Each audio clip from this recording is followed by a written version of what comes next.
Single mom accidentally live streams, billionaire's marriage proposal. 2 million viewers watch her reject. Hello, viewer. Thanks for joining us. Leave a like and share your thoughts in the comments, along with the city you're watching from. Now let's continue with the story. The late afternoon sun slanted through the floor-to-ceiling windows of Ethan Caldwell's penthouse, casting long shadows across the marble floors that Lily Harper had spent the last hour polishing to perfection. She adjusted her phone, propped carefully between 2 leather-bound books on the console table, making sure the camera caught the antique silver she was about to clean. 15,000 people were watching her live stream, a number that still amazed her after 2 years of building her little community of single mothers and working women who found dignity in what they did, not shame. "Okay, everyone," Lily said warmly, her voice carrying that gentle confidence that made her viewers feel like friends sitting in her kitchen rather than strangers on the internet. "Today I'm going to show you my favorite trick for polishing silver without those harsh chemicals that make your hands raw. You just need 3 things: baking soda, aluminum foil, and hot water. That's it. Nothing fancy, nothing expensive." In the corner of the frame, 6-year-old Theo sat cross-legged on the Persian rug, his blonde head bent over his homework. He was used to being part of his mother's videos, this quiet backdrop to her lessons about making the ordinary extraordinary. The comments scrolled past with heart emojis and thank yous, women sharing their own tips, their own struggles, their own small victories. Lily didn't hear the private elevator open. She was too focused on demonstrating the chemical reaction that would make tarnished silver shine again, too absorbed in explaining why understanding the science made you feel powerful instead of just following instructions. She didn't notice Ethan Caldwell step into his own living room, his Tom Ford suit perfectly pressed, his Rolex catching the afternoon light, his mind already 3 steps ahead into the conversation he'd been planning all day.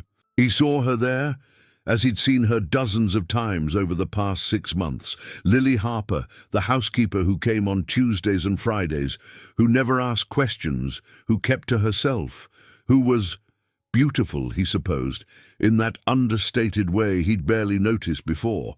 But more importantly, she was discreet. She needed money. And she was right there, the solution to his problem. The answer to the board's ultimatum that had been delivered that very morning, with James Mitchell's stern voice echoing in the conference room. "Find a wife, Ethan, or find a new company to run." "Lily," Ethan said, his voice cutting through her explanation about oxidation and sulfur compounds. She turned, startled, her hand flying to her chest. "Mr. Caldwell, I didn't know you'd be home early. I can come back." "No, stay." He walked toward her with that purposeful stride that closed billion-dollar deals, that made lesser men step aside in boardrooms. He didn't notice the phone, didn't see the little red light that meant the world was watching. His entire focus was on executing the plan he'd perfected over lunch at his corner office, the plan that made perfect, logical sense. "Actually, I'm glad you're here. I have a proposition for you." Lily's smile faded slightly. In the phone's camera, 15,000 viewers saw her shoulders square, saw something wary enter her eyes. She'd heard that word before, proposition, from men who thought her circumstances made her desperate, from her ex-boyfriend, Derek, who'd used that exact word when he offered money for an abortion instead of partnership in raising their son. "I'm listening," she said carefully, her hands still holding the silver cream pitcher she'd been about to restore. Ethan reached into his jacket pocket.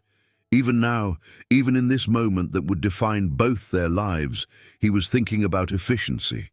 Time was money.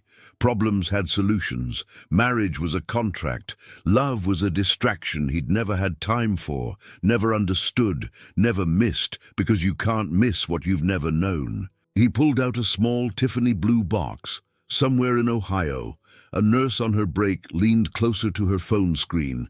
In Texas, a teacher watching between classes gasped. In Florida, a grandmother called her daughter to her computer. The comment section exploded. "Marry me, Lily." Ethan opened the box, revealing a diamond that cost more than she'd earn in 5 years. His voice was calm, measured, the same tone he used to acquire companies. "It's a straightforward arrangement. I need a wife for business reasons. The board requires it for my position to remain secure. You need financial stability for yourself and your son. I'll pay off whatever debts you have. Set up a trust fund for Theo's education, private school naturally, and you'll receive a generous monthly allowance. 2 years. You play the role of Mrs. Caldwell at necessary social functions, maintain appropriate appearances, and at the end, you'll walk away with enough money to never worry again. It's a clean business transaction. Everyone benefits." The silver pitcher slipped from Lily's fingers, clattering against the marble with a sound that echoed through the penthouse like a gunshot. She stared at him, this man in his expensive suit, this stranger who'd just reduced her entire existence to a line item in a contract. And suddenly she was 22 again, standing in Derek's downtown law office while he slid a check across his mahogany desk and told her that $100,000 was generous for taking care of the problem. "A business transaction," she repeated, her voice barely above a whisper. Ethan nodded, encouraged. She was considering it. He could see the wheels turning. This was going well. "Exactly. Think of it as a mutually beneficial partnership. You'd live here, of course, separate bedrooms if you prefer, though we'd need to present as a legitimate couple in public. I'm not unreasonable, Lily. We can negotiate the terms." Something shifted in her expression, something Ethan Caldwell, for all his intelligence and business acumen, completely failed to recognize. It was the exact moment her defensive wound, that scar tissue built from Derek's betrayal. From every moment, someone had looked at her cleaning supplies and seen poverty instead of honest work. From every sideways glance that suggested she was less than because she scrubbed other people's toilets. It all crystallized into diamond-hard clarity. "You think," Lily said slowly, her voice gaining strength with each word, "that you can buy my life, that you can purchase my son's childhood like you're acquiring another company. That dignity, self-respect, the sacred responsibility of raising a child, that all of this has a price tag you can just negotiate." Ethan frowned slightly. "This wasn't going according to plan. I'm offering you security. You're offering me a job." The words burst from her with surprising force. Theo looked up from his homework, eyes wide. "You're standing here with your designer suit and your billion-dollar company and your complete emptiness where your heart should be. And you think that because I clean houses, because I work hard to put food on my son's table, that somehow makes me for sale." In 23 states, women were calling their friends. The viewer count hit 500,000, 1 million. Someone screen-recorded, someone else shared to Twitter. The algorithm caught fire. "My son is not a line item in your contract, Mr. Caldwell." Lily's voice shook now, but not with weakness, with the kind of righteous fury that comes from wounds finally finding words. His childhood, his happiness, his sense of worth. These aren't things you negotiate over lunch with your lawyers. And my life, my dignity, my right to be valued as a human being and not an asset to acquire. That's not for sale at any price. She bent down, gathered her cleaning supplies with hands that trembled but stayed steady enough. The phone captured it all, her grace under fire, her refusal to crumble. The way she lifted her chin and met the eyes of a man worth billions and saw him for exactly what he was, emotionally bankrupt. "I polish silver, Mr. Caldwell, because there's honor in making tarnished things beautiful again. I clean homes because there's dignity in honest work, in creating order from chaos, in serving others without shame." She picked up her phone, and now Ethan saw it. saw the little red light, felt ice water flood his veins. But you can't polish away what's wrong inside you. You can't buy what makes a house a home, and you certainly can't purchase what you just insulted by offering. She walked past him, Theo scrambling to gather his books and follow. At the elevator, she turned back one last time. Find someone else to play pretend with, Mr. Caldwell. My dignity is not for sale, and your money, all those billions, they can't buy the one thing you actually need. She paused, and in that pause, 2 million people held their breath. A heart that knows the difference between the price of something and its value. The elevator doors closed on Ethan Caldwell's stunned face, on his frozen stance, on the Tiffany box still open in his hand, with its blood diamond catching the dying light. Lily ended the live stream 30 seconds later, standing in the marble lobby, her hands shaking so hard she could barely press the button. But before the video cut out, the last thing viewers saw was her son's small hand slipping into hers, and his voice, clear and young and full of uncomplicated love, saying, "You were really brave, Mama." By the time Lily Harper unlocked the door to her small apartment in Seattle's Northgate neighborhood, her phone had died from the notifications. She didn't know yet that she'd gone viral. She didn't know that her rejection of Ethan Caldwell had been viewed 30 million times in 6 hours. She didn't know that news outlets were calling it the proposal that broke the internet, or that think pieces were already being written about class, dignity, and billionaires who treat people as commodities. All she knew was that she'd just lost her job, and possibly any chance of finding another one in this city where Caldwell Tech's influence reached into every corner. Theo dropped his backpack by the door and went straight to their tiny kitchen, the apartment's cheerful yellow walls and his drawings on the refrigerator, a stark contrast to the marble and glass they'd just left. "Mama, are we going to be okay?" Lily pulled him into a hug, breathing in the scent of his strawberry shampoo, feeling the solid warmth of the only thing in her life that had never been complicated. "Yes, baby, we're always okay." But her phone, plugged in and reviving on the kitchen counter, told a different story. Text messages flooded in, her live stream community rallying. "You're a hero." That's exactly what he needed to hear. Finally, someone told a billionaire the truth. Her subscriber count was climbing so fast the numbers blurred, and then at 11 p.m. the email arrived from Sterling Luxury Services, the company she contracted through for her cleaning jobs. Subject line, "Immediate termination of services."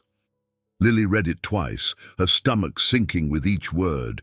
Conduct unbecoming, violated client confidentiality, negative publicity impact, effective immediately.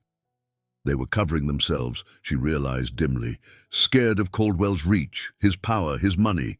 She set the phone down very carefully, walked to Theo's bedroom, where he'd already fallen asleep with his nightlight casting star patterns on the ceiling, and allowed herself exactly 5 minutes to be terrified. Then she straightened her shoulders, went back to the kitchen, and started updating her resume. 30 blocks away, in his penthouse that suddenly felt cavernous and cold, Ethan Caldwell watched his reputation burn in real time. "Heartless billionaire proposes contract marriage to housekeeper," read the headline on CNN. Bloomberg was more direct. "Caldwell Tech CEO's transactional proposal sparks outrage." Twitter was merciless. The hashtag "Dignity Not For Sale" was trending worldwide. Marcus Webb, his PR director, had arrived within an hour of the video surfacing, his usually calm demeanor cracking at the edges. "This is Ethan, this is catastrophic. The video has 50 million views. The stock dropped 4% in after-hours trading. 4%, that's billions in market value. And the board..." He ran his hand through his thinning hair. "James Mitchell has called an emergency meeting for tomorrow morning." Ethan sat in his leather chair, the same chair where he'd closed the deal that made him a billionaire at 32. and tried to understand what had gone wrong. I offered her generous terms. You offered to buy her. Marcus's voice cracked with stress. On camera, in front of millions of people, and she eviscerated you, with grace, with dignity, with the kind of moral clarity that makes everyone watching realize exactly what you were doing. I was solving a problem. You were treating a human being like an acquisition. Marcus paced, his reflection multiplying in the floor-to-ceiling windows. The comments, Ethan, people aren't just angry. They're disgusted. Mothers are sharing stories about men who thought money solved everything. Women are crying because she said what they've always wanted to say to men who tried to buy them. And men, decent men, are ashamed that you represent them. Ethan's phone buzzed. Sarah Mitchell, his CFO. The text was brief. Board meeting tomorrow at 8 a.m. Bring a miracle. I need you to fix this, Ethan said to Marcus, his voice carrying that certainty that had always bent reality to his will. Marcus laughed, a bitter sound. Fix this. This isn't a PR crisis, Ethan. This is a reckoning. You can't spin your way out of showing the world exactly who you are. He headed for the door, then turned back. That woman, Lily Harper, she didn't just reject your proposal. She rejected everything you've built your life on. The belief that money solves everything, that people are assets, that relationships are transactions, and 50 million people watched her do it with more dignity than you've shown in your entire life. The door closed. The penthouse settled into silence. Ethan stood and walked to the windows, looking out over the city he'd conquered, the skyline punctuated by buildings where his influence reached, his money touched, his name opened doors. But somewhere in this city, in an apartment he couldn't buy his way into, a woman was putting her son to bed and teaching him that some things mattered more than money. And somehow, impossibly, that made him feel smaller than any business failure ever had. His phone buzzed again, this time a news alert. This, Caldwell tech stock plummets as video of CEO's contract marriage proposal goes viral. Ethan Caldwell, who'd built an empire on ruthless efficiency and cold calculation, who'd never failed at anything he'd set his mind to, finally understood what Lily Harper had meant in those last few seconds before the elevator doors closed. You can't buy what you just insulted by offering. He'd insulted something sacred, and the bill for that mistake was coming due. The emergency board meeting started at 8 a.m. sharp, but Ethan had been awake all night, watching his world unravel in comments and shares and news coverage that painted him as everything he'd never considered himself to be: cruel, heartless, the villain in a story where he'd thought he was simply being practical. James Mitchell didn't waste time with pleasantries. The older man, his father's former business partner, the closest thing to family Ethan had left, stood at the head of the conference table with an expression carved from granite. Gentlemen, let's address the elephant in the room. Our CEO's personal conduct has cost this company $6 billion in market value in less than 24 hours. $6 billion. The number hung in the air like smoke. It's recoverable, Ethan said, his voice steady despite the coffee and adrenaline churning in his stomach. Markets overreact. We release a statement, apologize for the misunderstanding. Apologize to whom? Sarah Mitchell, James's daughter and the company's CFO, cut through his words like a scalpel. She was the only person in the room who'd ever been able to make Ethan feel like a schoolboy caught cheating. To the millions of women who watched you treat a single mother like a business acquisition. To the men who are ashamed you share their gender. To your employees who are fielding death threats because they work for the heartless billionaire. She leaned forward. You didn't propose to her, Ethan. You offered her a job. She's a human being, not an asset you can add to your portfolio. I was trying to solve two problems efficiently. That's your problem. James's fist hit the table. In 40 years of working together, first with Ethan's father and then with Ethan himself, he'd never raised his voice. Until now. You treat people like problems to solve. That woman, Lily Harper, she saw right through you. and now the entire world sees it too. Ethan looked around the table. Board members he'd worked with for years, men who'd profited enormously from his leadership, his vision, his ruthless ability to maximize shareholder value, and every single one of them was looking at him like he'd become a liability. "What do you want me to do?" The words tasted like ashes. "Fix it," James said simply. "You have 1 month. Find Lily Harper. Make this right. Show the world that you're capable of understanding what you did wrong, of learning, of being human. Because right now, the narrative is that Caldwell Tech is run by a man with no heart.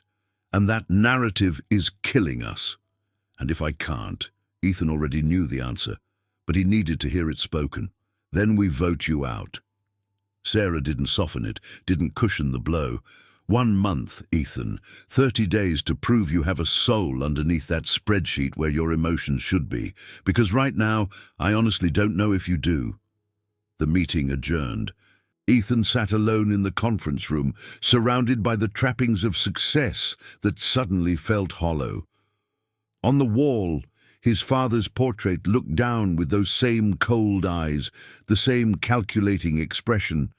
Richard Caldwell had measured love in stock dividends, had taught his son that sentiment was weakness, that money was the only language that mattered, and Ethan had become exactly what his father had molded him to be. His phone buzzed. A text from an unknown number forwarded through 3 layers of his assistant's screening. It was a link to a video. Not the original live stream that had destroyed him, but something new. Someone had compiled clips from Lily Harper's previous videos, moments where she'd talked about dignity in work, about teaching her son that character mattered more than circumstance, about building a life on integrity when the world kept trying to price tag everything. The final clip showed her and Theo in their small kitchen, making pancakes together. Her laugh was genuine, full of warmth. His small face glowed with uncomplicated joy. And the caption, added by whoever had created this compilation, read, "This is what real wealth looks like. 70 million views, more than the original rejection video." The world didn't just hate him, they loved her. They saw in Lily Harper everything they wanted to believe still existed. That dignity triumphed over dollars. That integrity mattered more than influence. That love couldn't be bought. Ethan closed his eyes and, for the first time in his 38 years, felt the weight of being completely, utterly alone. The afternoon sun was heavy and tired when Ethan Caldwell's driver pulled up outside the modest apartment building in Northgate. He'd had Marcus track down the address, had spent 3 hours rehearsing what to say, how to frame this, how to turn disaster into opportunity, because that's what he did. He found angles, he negotiated, he won. But standing on the cracked sidewalk, looking up at the building with its faded siding and children's bikes chained to the fence, he felt something unfamiliar crawl up his spine.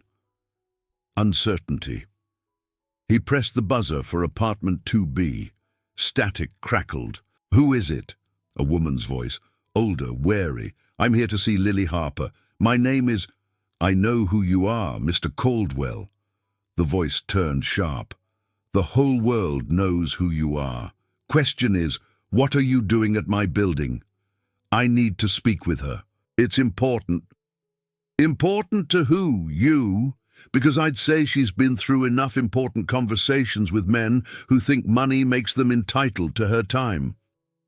A different voice in the background, Lily's, soft but clear.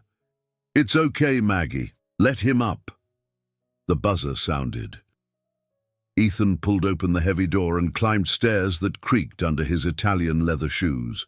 At the top, a woman in her 50s stood in the hallway, arms crossed, her expression making it clear he was walking into hostile territory. This must be Maggie Sullivan, the landlady whose protective stance said she'd throw him down these stairs if he caused Lily one more moment of pain. "Apartment 2B, Maggie said, not moving. "But, Mr. Caldwell, you hurt that girl. You make her cry. You bring 1 ounce of your billions and no heart into her home. And I promise you, there's not enough money in the world to protect you from me. Understood? Ethan nodded. Something in her eyes told him she meant every word. Lily's apartment door was partially open. He knocked anyway, some instinct for basic courtesy that he'd nearly forgotten under years of assistance opening every door for him. "Come in." Her voice was steady but tired. The apartment was small, maybe 800 square feet, but everywhere he looked, there was warmth. Children's drawings taped to walls, painted cheerful yellow. Photographs in mismatched frames showing Lily and Theo at parks, beaches, birthday parties. A worn couch with a handmade blanket draped over it. A kitchen table with evidence of recent homework, a math worksheet with gold stars. Lily stood by the kitchen counter, her arms wrapped around herself like armor. Behind her, visible through a doorway, Theo sat on a small bed, clearly listening, his young face serious and protective.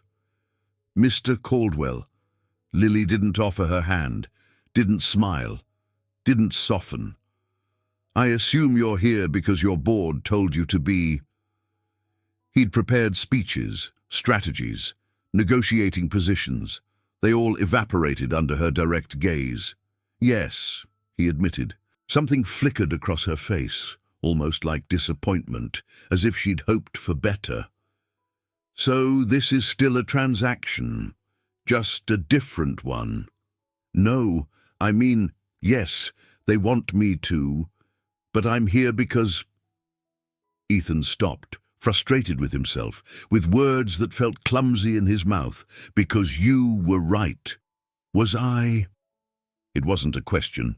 She waited, giving him nothing, making him work for every inch. "You said I couldn't buy what I just insulted by offering." The words came haltingly, like learning a foreign language. "I've spent 2 days watching the world react to what I did to you, and I don't fully understand what I did wrong. I offered you financial security. I was trying to solve—" "That's exactly the problem," Lily cut in, her voice quiet but firm. "You were trying to solve me, like I'm a math equation instead of a human being. Like my son's childhood is a line item in a contract." From the bedroom, Theo's small voice. "Is he the mean man from Mommy's video?" The words hit Ethan like a physical blow. A child, 6 years old, saw him as the mean man, had reason to see him that way. Lily walked to the bedroom, whispered something to Theo that made the boy nod reluctantly, then closed the door gently before returning to face Ethan. "Why are you really here, mister?" "And Caldwell?" "Because I have 30 days to fix this or I lose everything." Honesty, raw and unvarnished, because he had nothing left to lose by telling the truth. "The board gave me an ultimatum. Make this right with you or they vote me out. So you need me." She said it flatly. Again, just for different reasons this time. "Yes." Lily laughed, but there was no humor in it. "And you came here thinking what? That I'd help you save your company, your reputation, after you reduced my entire existence to a contract." "I came here because I don't know what else to do." Ethan heard his own voice crack slightly. "I'm good at business. I'm good at making money, at closing deals, at building things that generate value. But you stood in my living room and dismantled everything I thought I understood about how the world works. And I don't know how to fix this." "Maybe it can't be fixed." Lily moved to her small kitchen, filled a kettle with water, set it on the stove. The domestic normalcy of the gesture felt jarring against the weight of the conversation. "Maybe some mistakes don't get second chances." "I'll do anything." The words escaped before he could stop them. Naked desperation in a man who'd never been desperate. "Name your price. Tell me what you want. I'll—" "Stop!" Lily's hand came up. "Do you hear yourself? You're still trying to buy your way out? Name your price? That's all you know how to do, isn't it? Throw money at problems until they go away." Ethan opened his mouth, closed it. She was right. The kettle whistled. Lily poured tea into two mismatched mugs, slid one across the counter toward him, didn't wait for him to take it. She wrapped her hands around her own mug and looked at him with eyes that held something more complicated than anger. Pity, maybe, or sadness for what he was, beneath all the billions. "My ex-boyfriend," she said quietly, "tried to buy my son when Theo was born. He was a lawyer, corporate like you. When I told him I was pregnant, he slid a check across his desk. $100,000 to take care of the problem. When I said no, he tried to sue for custody, claiming I was too poor to be a good mother." Her voice stayed level, but her knuckles whitened around the mug. "He failed. The judge saw right through him. And I spent 6 years building a life where my son understands that his worth isn't measured in dollars, that dignity matters, that being good matters more than having things." She looked up at Ethan. "And then you walked into my life and offered to buy us both. You didn't mean it the way Derek did. I understand that. You thought you were being generous. But generosity that treats people like assets isn't generosity, Mr. Caldwell. It's just arrogance wearing a nicer suit." The words should have made him angry, should have triggered his defensive instincts, his ability to argue and persuade and reframe. Instead, they settled into his chest like stones, heavy and undeniable. "I'm sorry." The words felt inadequate, too small for the damage he'd done, but they were all he had. Lily studied him for a long moment. "Are you? Or are you sorry you got caught? Sorry the video went viral? Sorry your board is forcing consequences?" "I don't know," Ethan admitted. "I don't know how to tell the difference." For the first time, something softened in her expression. Not forgiveness, not even acceptance, but maybe recognition. That he was being honest about his own confusion. "I think you should leave, Mr. Caldwell." He set down the untouched tea, started toward the door, then stopped. "What would it take?" He turned back. "Not money, not a contract, but actually, what would it take for me to understand why what I did was wrong? Because everyone keeps telling me I should feel something, but I don't know how. My father measured affection in stock dividends. My mother cared more about appearing at the right charity galas than about anything real. I've spent my entire life learning that money is the language that matters, and in one live stream, you made me realize I'm fluent in the wrong language entirely." Lily's eyes widened slightly. Whatever she'd expected, it wasn't that. "You want to understand?" "Yes." "Why?" "Because—" Ethan struggled for words that didn't sound transactional, didn't sound like he was angling for advantage.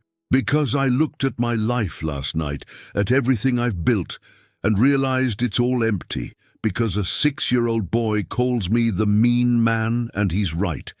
Because you have nothing by my standards and everything by yours, and somehow that makes me the poor one." The apartment was quiet, except for the distant sound of traffic and children playing outside. Theo's door cracked open slightly. Maggie's footsteps paused in the hallway outside, listening. Finally, Lily spoke. "I'll make you a deal, Mr. Caldwell. Not for your board, not to save your company, but because maybe, just maybe, you actually mean what you're saying, and you deserve the chance to learn what you've been missing your entire life." "What kind of deal?" 1 month, 30 days. Lily's voice was firm now, the same voice that had rejected him in front of millions. "You come down from your penthouse and you live in the real world, my world. No drivers, no assistants, no using your billions to skip past the hard parts. You help me with the community service work I do at the center in Northgate. You learn what it means to be present for a child without buying their affection. And most importantly, you prove you understand why your proposal wasn't generous. It was insulting. And if I do this, then I'll help you with your board.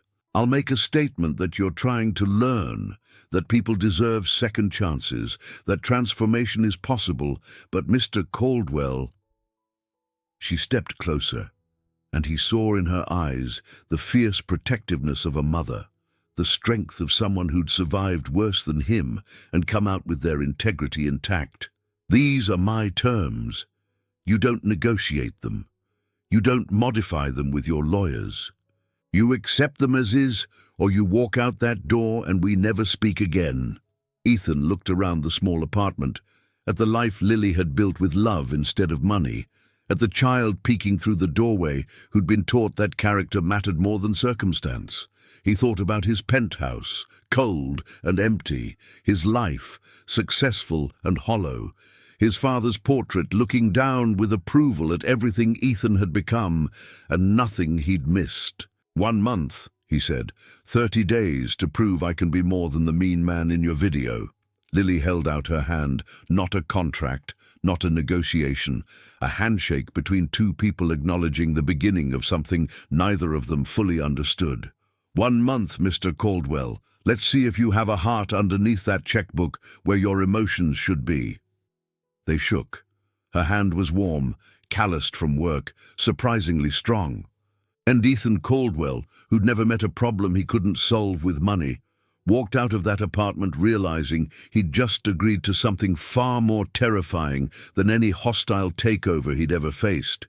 He'd agreed to be powerless, and somehow, standing in that cracked hallway with Maggie Sullivan's watchful eyes still on him and the distant sound of Theo's voice asking his mother if the mean man was really gone, Ethan felt something he hadn't felt in years. Alive. The Northgate Community Center smelled like fresh paint and old coffee, a combination that hit Ethan Caldwell the moment he pushed through the double doors at 7 a.m. on Monday morning. He'd dressed down, or what he considered dressed down. Dark jeans that cost $400, a black polo shirt that was technically cotton, but had been tailored to fit like it understood the architecture of his shoulders. Shoes that were supposed to look casual, but probably cost more than most people here made in a week. He felt ridiculous. Pastor David Miller looked up from the donation boxes he was sorting, took one look at Ethan and laughed. Not unkindly, but definitely amused. Mr. Caldwell, Lily said you'd be joining us. He was a man in his mid-50s with greying hair, kind eyes, and the kind of solid presence that suggested he'd heard every excuse and forgiven most of them. Though I'll admit, when she called yesterday, I thought it was a prank. It's not. Ethan stood in the doorway, suddenly uncertain about basic things like where to put his hands, where to stand, how to be in a space that didn't revolve around him.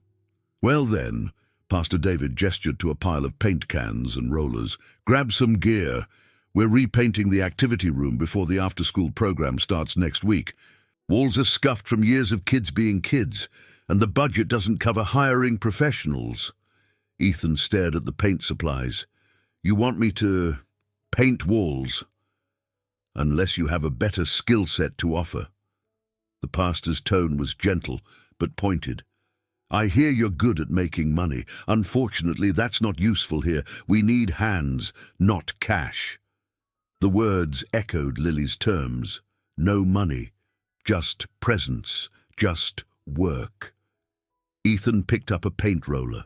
For the first 3 hours, he learned that his office soft hands blistered easily, that paint spattered everywhere, no matter how careful you were, that covering a wall evenly required technique he didn't have and patience he'd never developed. He watched a retired teacher named Dorothy Anderson, who had to be 70 if she was a day, paint circles around him with steady strokes while chatting about her grandchildren. You're pressing too hard, dear, she said without looking at him, her voice carrying that particular gentleness older women used when correcting young men who thought they knew better. Let the roller do the work. You're fighting it. Ethan adjusted his grip. The coverage improved marginally. There you go, Dorothy smiled. Everything worth doing requires learning to stop forcing and start flowing. He wondered if she knew who he was, if she'd seen the video, if she thought he was the villain 50 million people had decided he was. By noon, his back ached from bending and reaching. His hands throbbed inside the work gloves someone had given him. His expensive jeans had paint splatters that would never come out. And when Pastor David called for lunch break, Ethan sank onto a folding chair in the community room with the kind of exhaustion he'd never experienced from 12-hour days closing billion-dollar deals. And not used to physical labor, I take it. Maggie Sullivan appeared with a paper plate of sandwiches and fruit, setting it in front of him with a look that said she was still deciding whether to throw him out or give him a chance. "No," Ethan admitted. "I'm not." "Shows."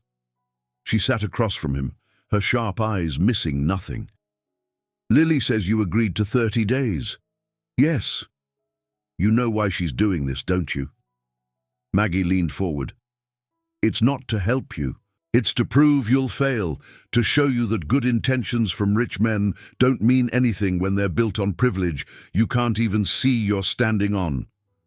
The words should have stung. Instead, they felt true. "What if I don't fail?" Ethan asked. Maggie studied him for a long moment. "Then I guess we'll all be surprised, including you."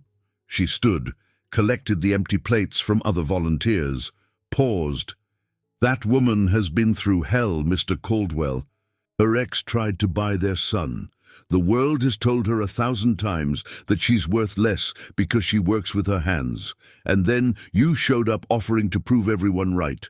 So if you're here because your board made you, if this is just another deal you're trying to close, save us all the time and leave now. I'm here because I don't want to be the mean man in a 6-year-old's memory." The words came out raw, unpolished. "I'm here because I looked at my life and realized I've spent 38 years building an empire, and I have nobody to share it with. Nobody who knows me. Nobody who—" He stopped, surprised by his own honesty. "Nobody who loves you for anything other than your bank account," Maggie finished softly. "Nobody who loves me at all."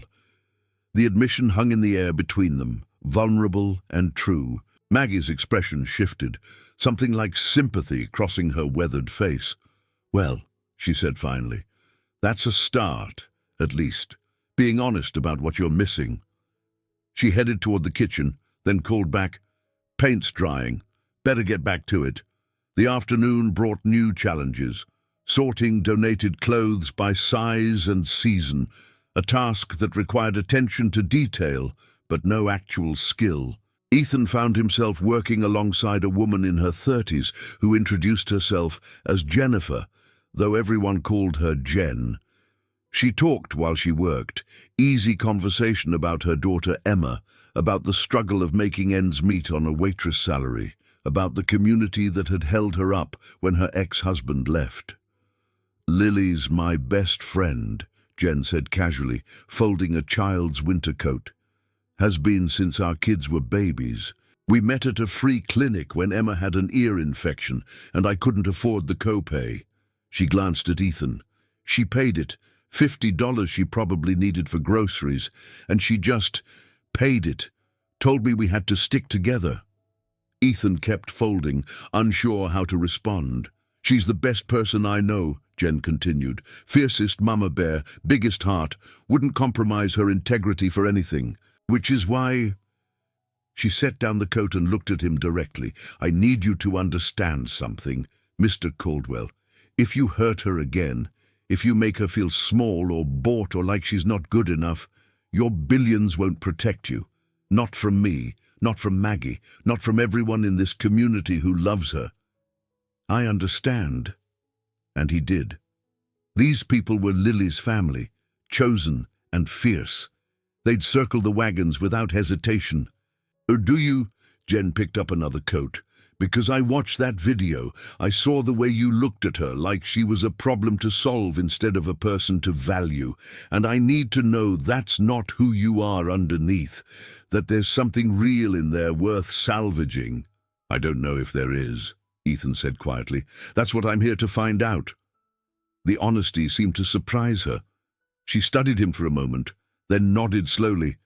"Okay, that's okay. At least you're not pretending you already know." By 4 p.m., when Pastor David finally released the volunteers for the day, Ethan's body felt like it had been through a workout designed by someone who genuinely wanted him to suffer. Every muscle ached. His hands, even with gloves, had developed blisters that had burst and reformed. His back screamed from hours of bending and lifting. He walked to his car and found Lily leaning against it, arms crossed, watching him approach. "Survived day one," she observed. "Barely." A small smile tugged at her lips. "Dorothy said you took correction well. That's something. Most men with your money and ego would have argued about the right way to paint. She was right. I was wrong." Ethan leaned against the car beside her, too tired to maintain the posture of invincibility. "I was wrong about a lot of things." Lily was quiet for a moment. "Pastor David called me, said you worked hard, didn't complain, didn't try to write a check when you saw how much needed doing. You told me not to. Most men would have anyway. Would have convinced themselves they knew better than my terms." She pushed off the car. "Same time tomorrow, Mr. Caldwell. We're delivering meals to homebound seniors. Hope you know how to follow GPS because there won't be a driver. I'll figure it out." "Yeah." Lily met his eyes. "I'm starting to think maybe you will." She walked away, leaving Ethan standing in the community center parking lot, exhausted and aching and somehow lighter than he'd felt in years. Saturday morning arrived with rain, the kind of Seattle drizzle that wasn't quite heavy enough to cancel outdoor plans but definitely made them miserable. Ethan showed up at Lily's apartment building at 9 a.m., as instructed, wearing jeans that were actually meant for work this time, and a jacket he'd bought at a regular store instead of having tailored in Milan. Lily answered the door, with Theo hovering behind her legs, the boy's face serious and suspicious. "Mr. Caldwell, this is my son, Theo." Lily's hand rested protectively on the boy's shoulder. "Theo, this is the man from Mama's video. He's learning to be better." Theo studied him with 6-year-old directness. "Are you still mean?" The question stabbed straight through Ethan's chest. "I'm trying not to be." "Trying isn't the same as doing." Theo's voice was small but firm, clearly repeating something he'd heard his mother say. "You're right," Ethan agreed. "It's not, but sometimes trying is where doing starts." Lily looked surprised, as if she'd expected him to deflect or make excuses. "We're going to the community center. There's a family day thing, games, activities. Maggie's watching some of the younger kids while parents do laundry at the free machines." She grabbed her keys. "You're going to help?" "Help how?" "However they need you to." She ushered Theo out the door. "And fair warning, kids are honest. If you're faking this, they'll know." The community center was chaos in the best way. Children ranging from toddlers to tweens running between game stations. Volunteers trying to maintain some semblance of order. The sound of laughter and shrieks echoing off the walls. Ethan stood frozen in the doorway, utterly out of his depth. "Mr. Caldwell," Pastor David called out, "thank God. We need someone tall. The basketball hoop in the gym is stuck at 7 feet. Can you adjust it to 5 for the little ones?" Ethan found himself in the gym with a ladder and tools he barely knew how to use, trying to figure out the mechanism while a crowd of children watched with interest. "You're really tall," observed a girl who couldn't have been more than 4. "I am," Ethan agreed, finally finding the adjustment lever. "Are you a giant?" "No, just tall. My daddy's tall too, but he doesn't live with us anymore." Matter of fact, the way children delivered devastating information. Ethan got the hoop lowered, climbed down, and found himself immediately recruited into a game of basketball with children who barely reached his waist. They were terrible at it, completely uncoordinated, and absolutely joyful. The ball bounced wildly. Kids crashed into each other. Someone started crying because they wanted a turn that hadn't come fast enough. And through it all, Ethan found himself engaged, present, helping a boy line up his shot, encouraging a shy girl who kept hanging back, refereeing disputes with a fairness that seemed to surprise the kids and himself. From across the gym, Lily watched. Theo was beside her, eating a snack, also watching. "He's not very good at basketball," Theo observed. "No," Lily agreed, "but he's trying. Is trying enough?" She looked down at her son, this wise little person who'd been forced to grow up too fast. Sometimes, if the trying is real. After an hour of chaos, Pastor David called cleanup time. Kids scattered to put away toys and equipment, the gym transforming from disaster zone to relatively organized space.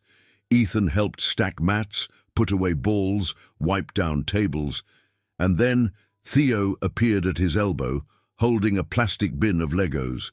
"Mama says you're supposed to be present." The boy's voice was cautious. "That means being there even when it's boring." Ethan looked at the Legos, then at Theo, then at Lily across the room, who was watching with an expression he couldn't quite read. "You want help building something?" Ethan asked. Theo shrugged, trying to appear indifferent but clearly hoping. "I guess, if you want." They sat on the gym floor, children playing around them, and Theo dumped out the Legos. "I'm making a spaceship, but not a regular one. One that can also go underwater, so it's a space submarine ship." "That's ambitious." "What's ambitious mean?"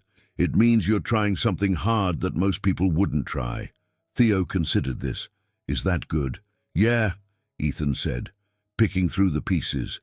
"That's good." For the next 40 minutes, they built. Theo directed, explaining his vision with the seriousness of an architect presenting to a board.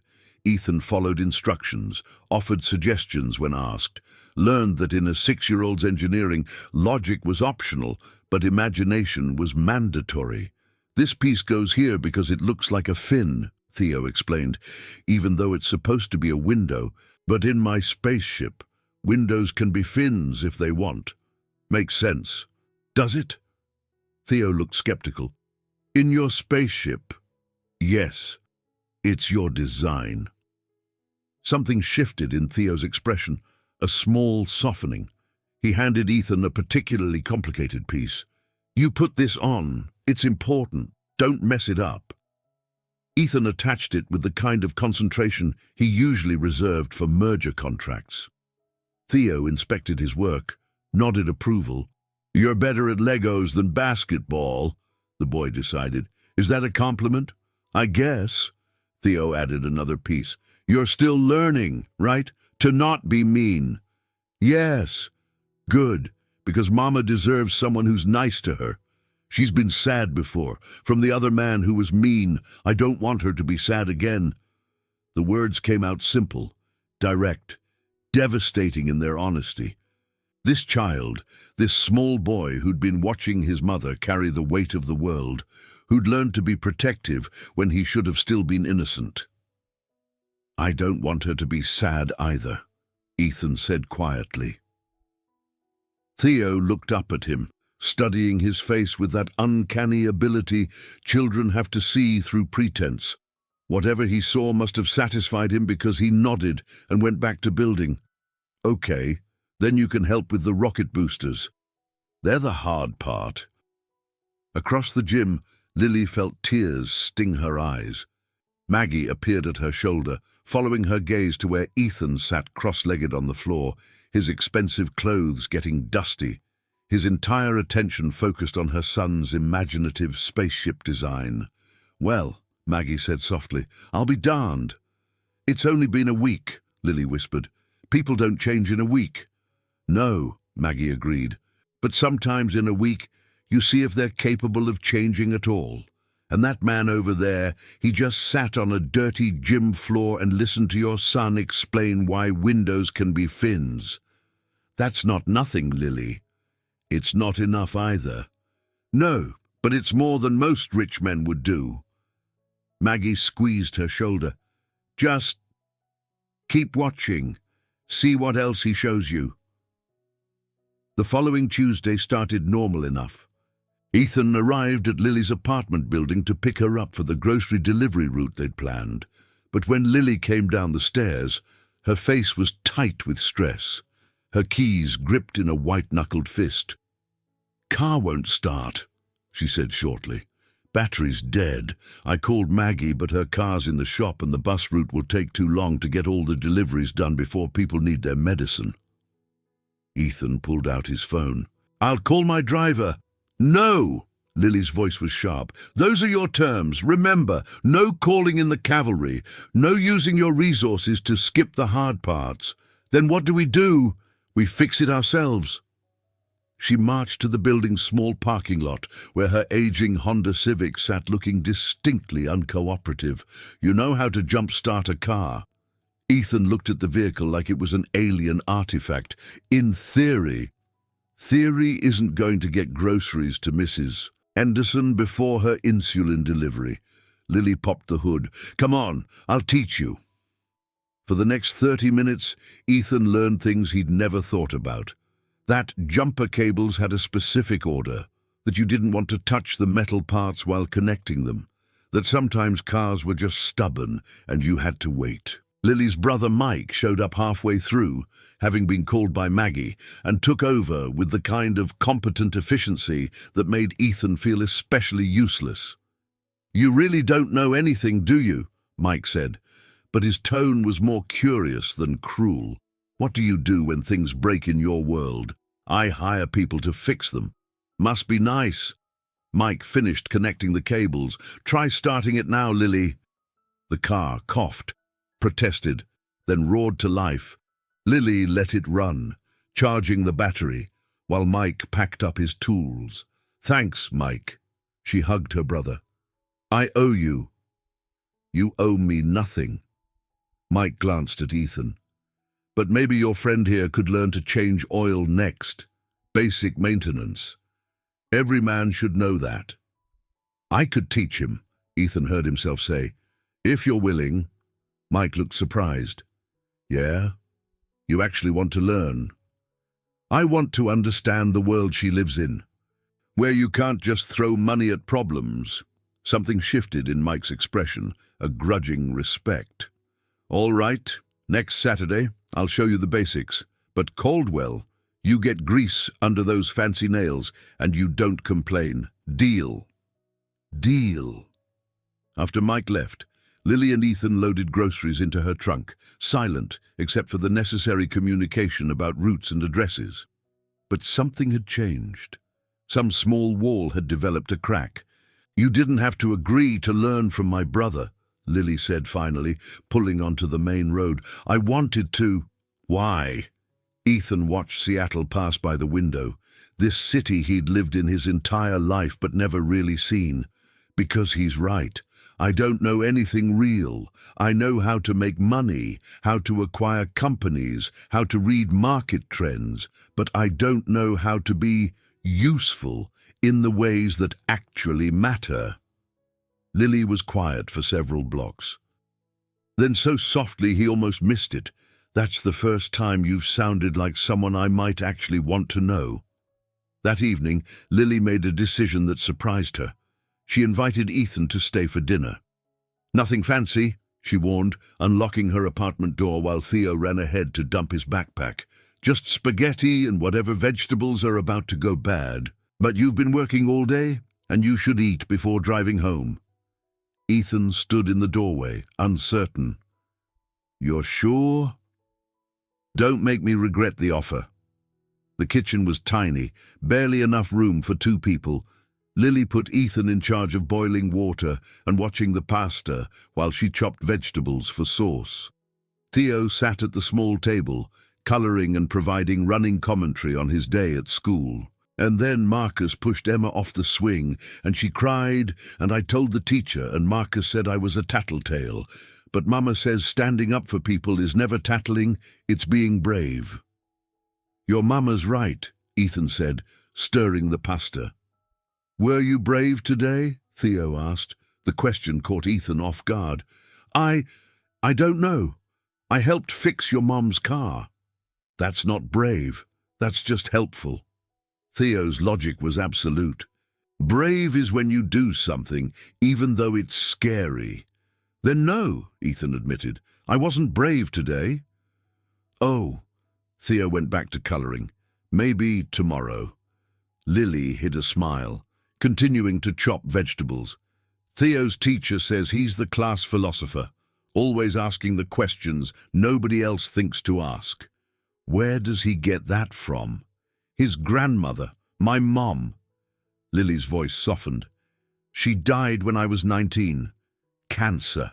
But she used to say the most important questions start with why, not how. Why did she think that?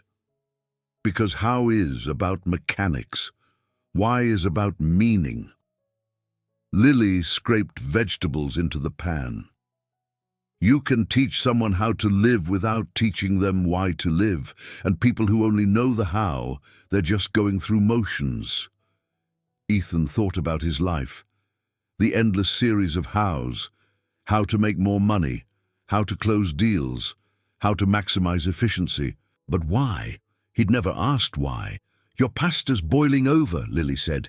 He lunged for the pot, turned down the heat, felt foolish, but Lily just laughed, that warm, genuine sound he'd heard in her videos, and something in his chest loosened. You're terrible at cooking, she said. I know. But you're trying. Is that enough? She met his eyes across the tiny kitchen.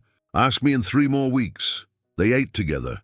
The 3 of them crowded around a table meant for 2.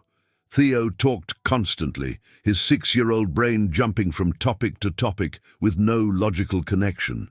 The dinosaurs at the museum, how clouds were made, whether fish had feelings, why grown-ups drank coffee if it tasted yucky. Ethan found himself engaged, actually listening, asking follow-up questions, not because he was being polite, but because he genuinely wanted to know what this small person thought about the world. Do you have kids?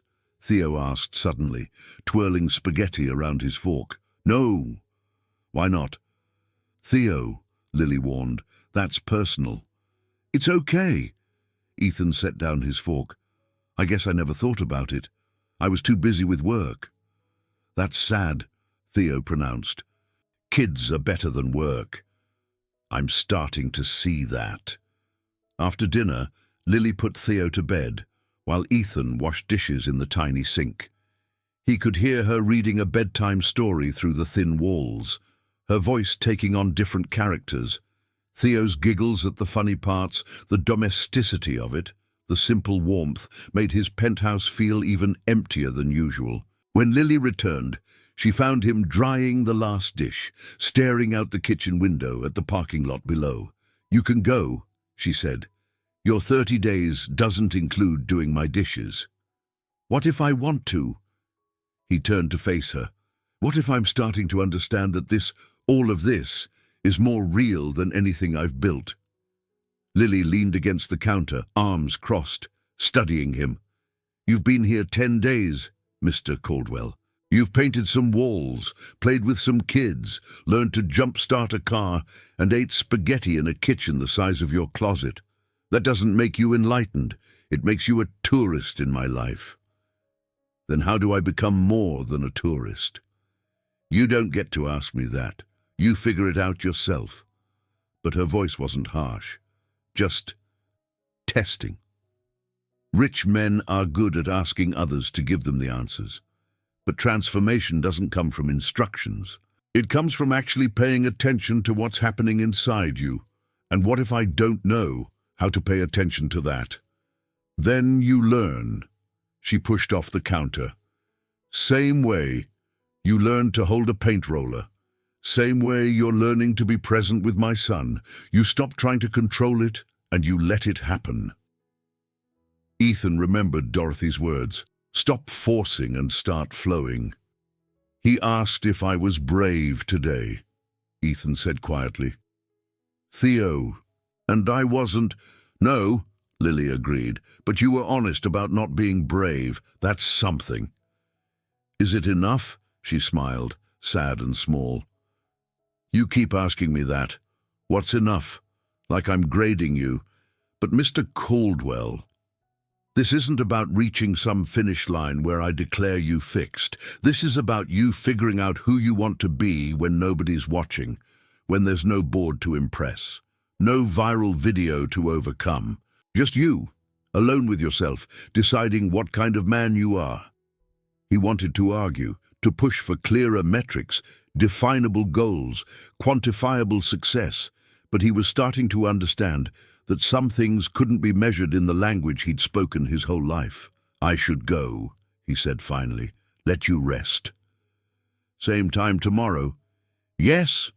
At the door, Lily stopped him. "Mr. Caldwell, Ethan."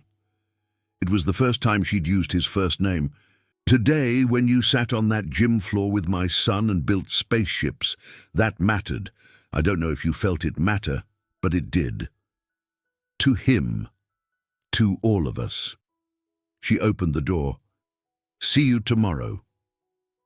Ethan drove home through streets that looked different than they had 2 weeks ago, past people walking home from bus stops, past corner stores where families bought dinner, past lives being lived without billions, without power, without control.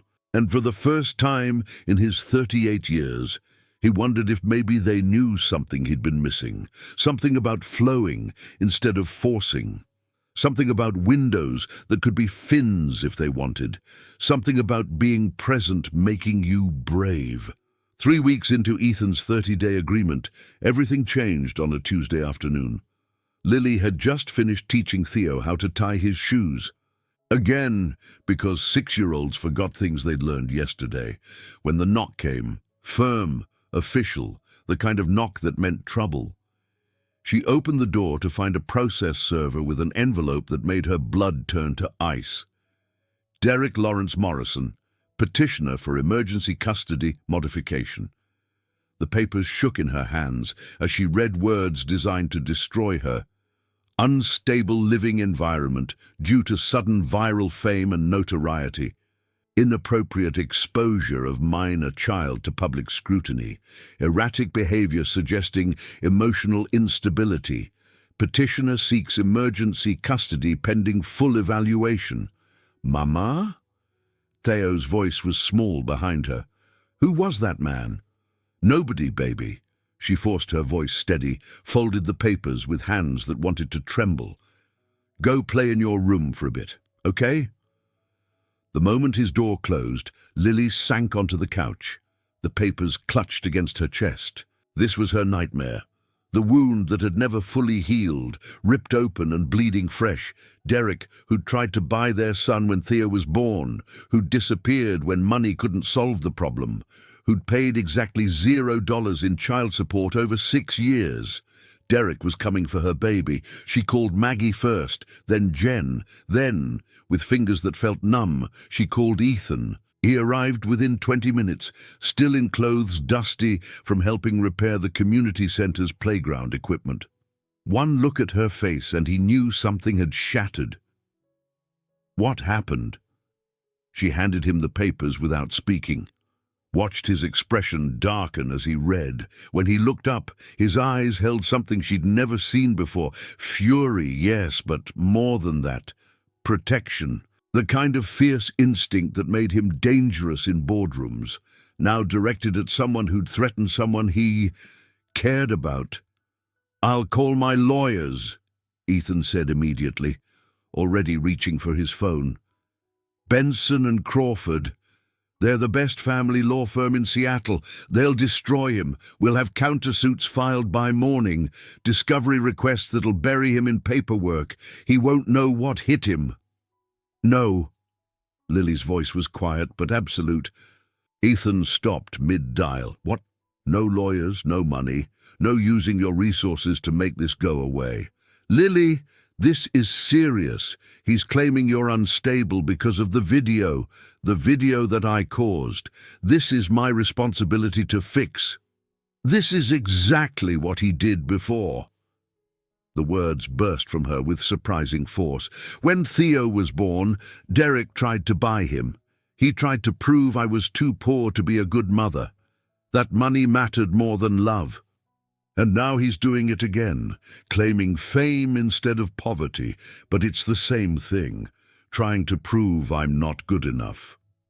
Her voice cracked. "And if you swoop in with your billions and make this disappear, if you hire the best lawyers and crush him with money, You prove him right.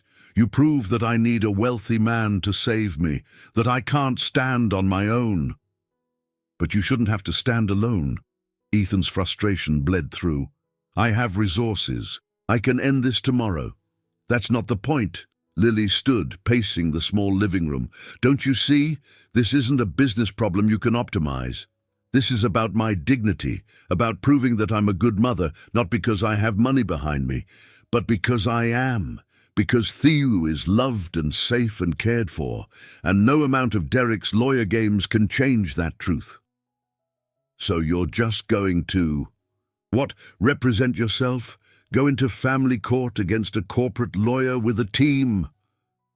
If I have to, yes. Ethan stared at her. This woman who'd reject help even when she desperately needed it, who'd choose dignity over ease every single time. Part of him wanted to shake her, to make her see sense, to accept the solution he could provide. But a deeper part, the part that had been growing over 3 weeks of painting walls and building Legos and learning to be present, that part understood. This was the test, the real one, not whether he could throw money at a problem, but whether he could stand beside her without standing in front of her.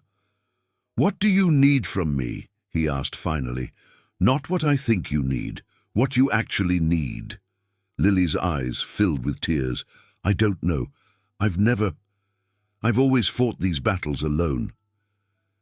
"Then maybe," Ethan chose his words carefully, "maybe you need someone who'll be there, who won't take over but won't leave either, someone who believes you can win this yourself. And if I can't, then you still fought it with your dignity intact.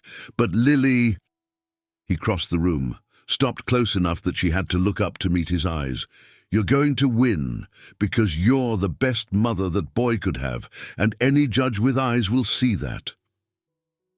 From the bedroom, Theo's voice called out, worried. "Mama, are you okay?" Lily wiped her eyes quickly. "I'm fine, baby." But she wasn't.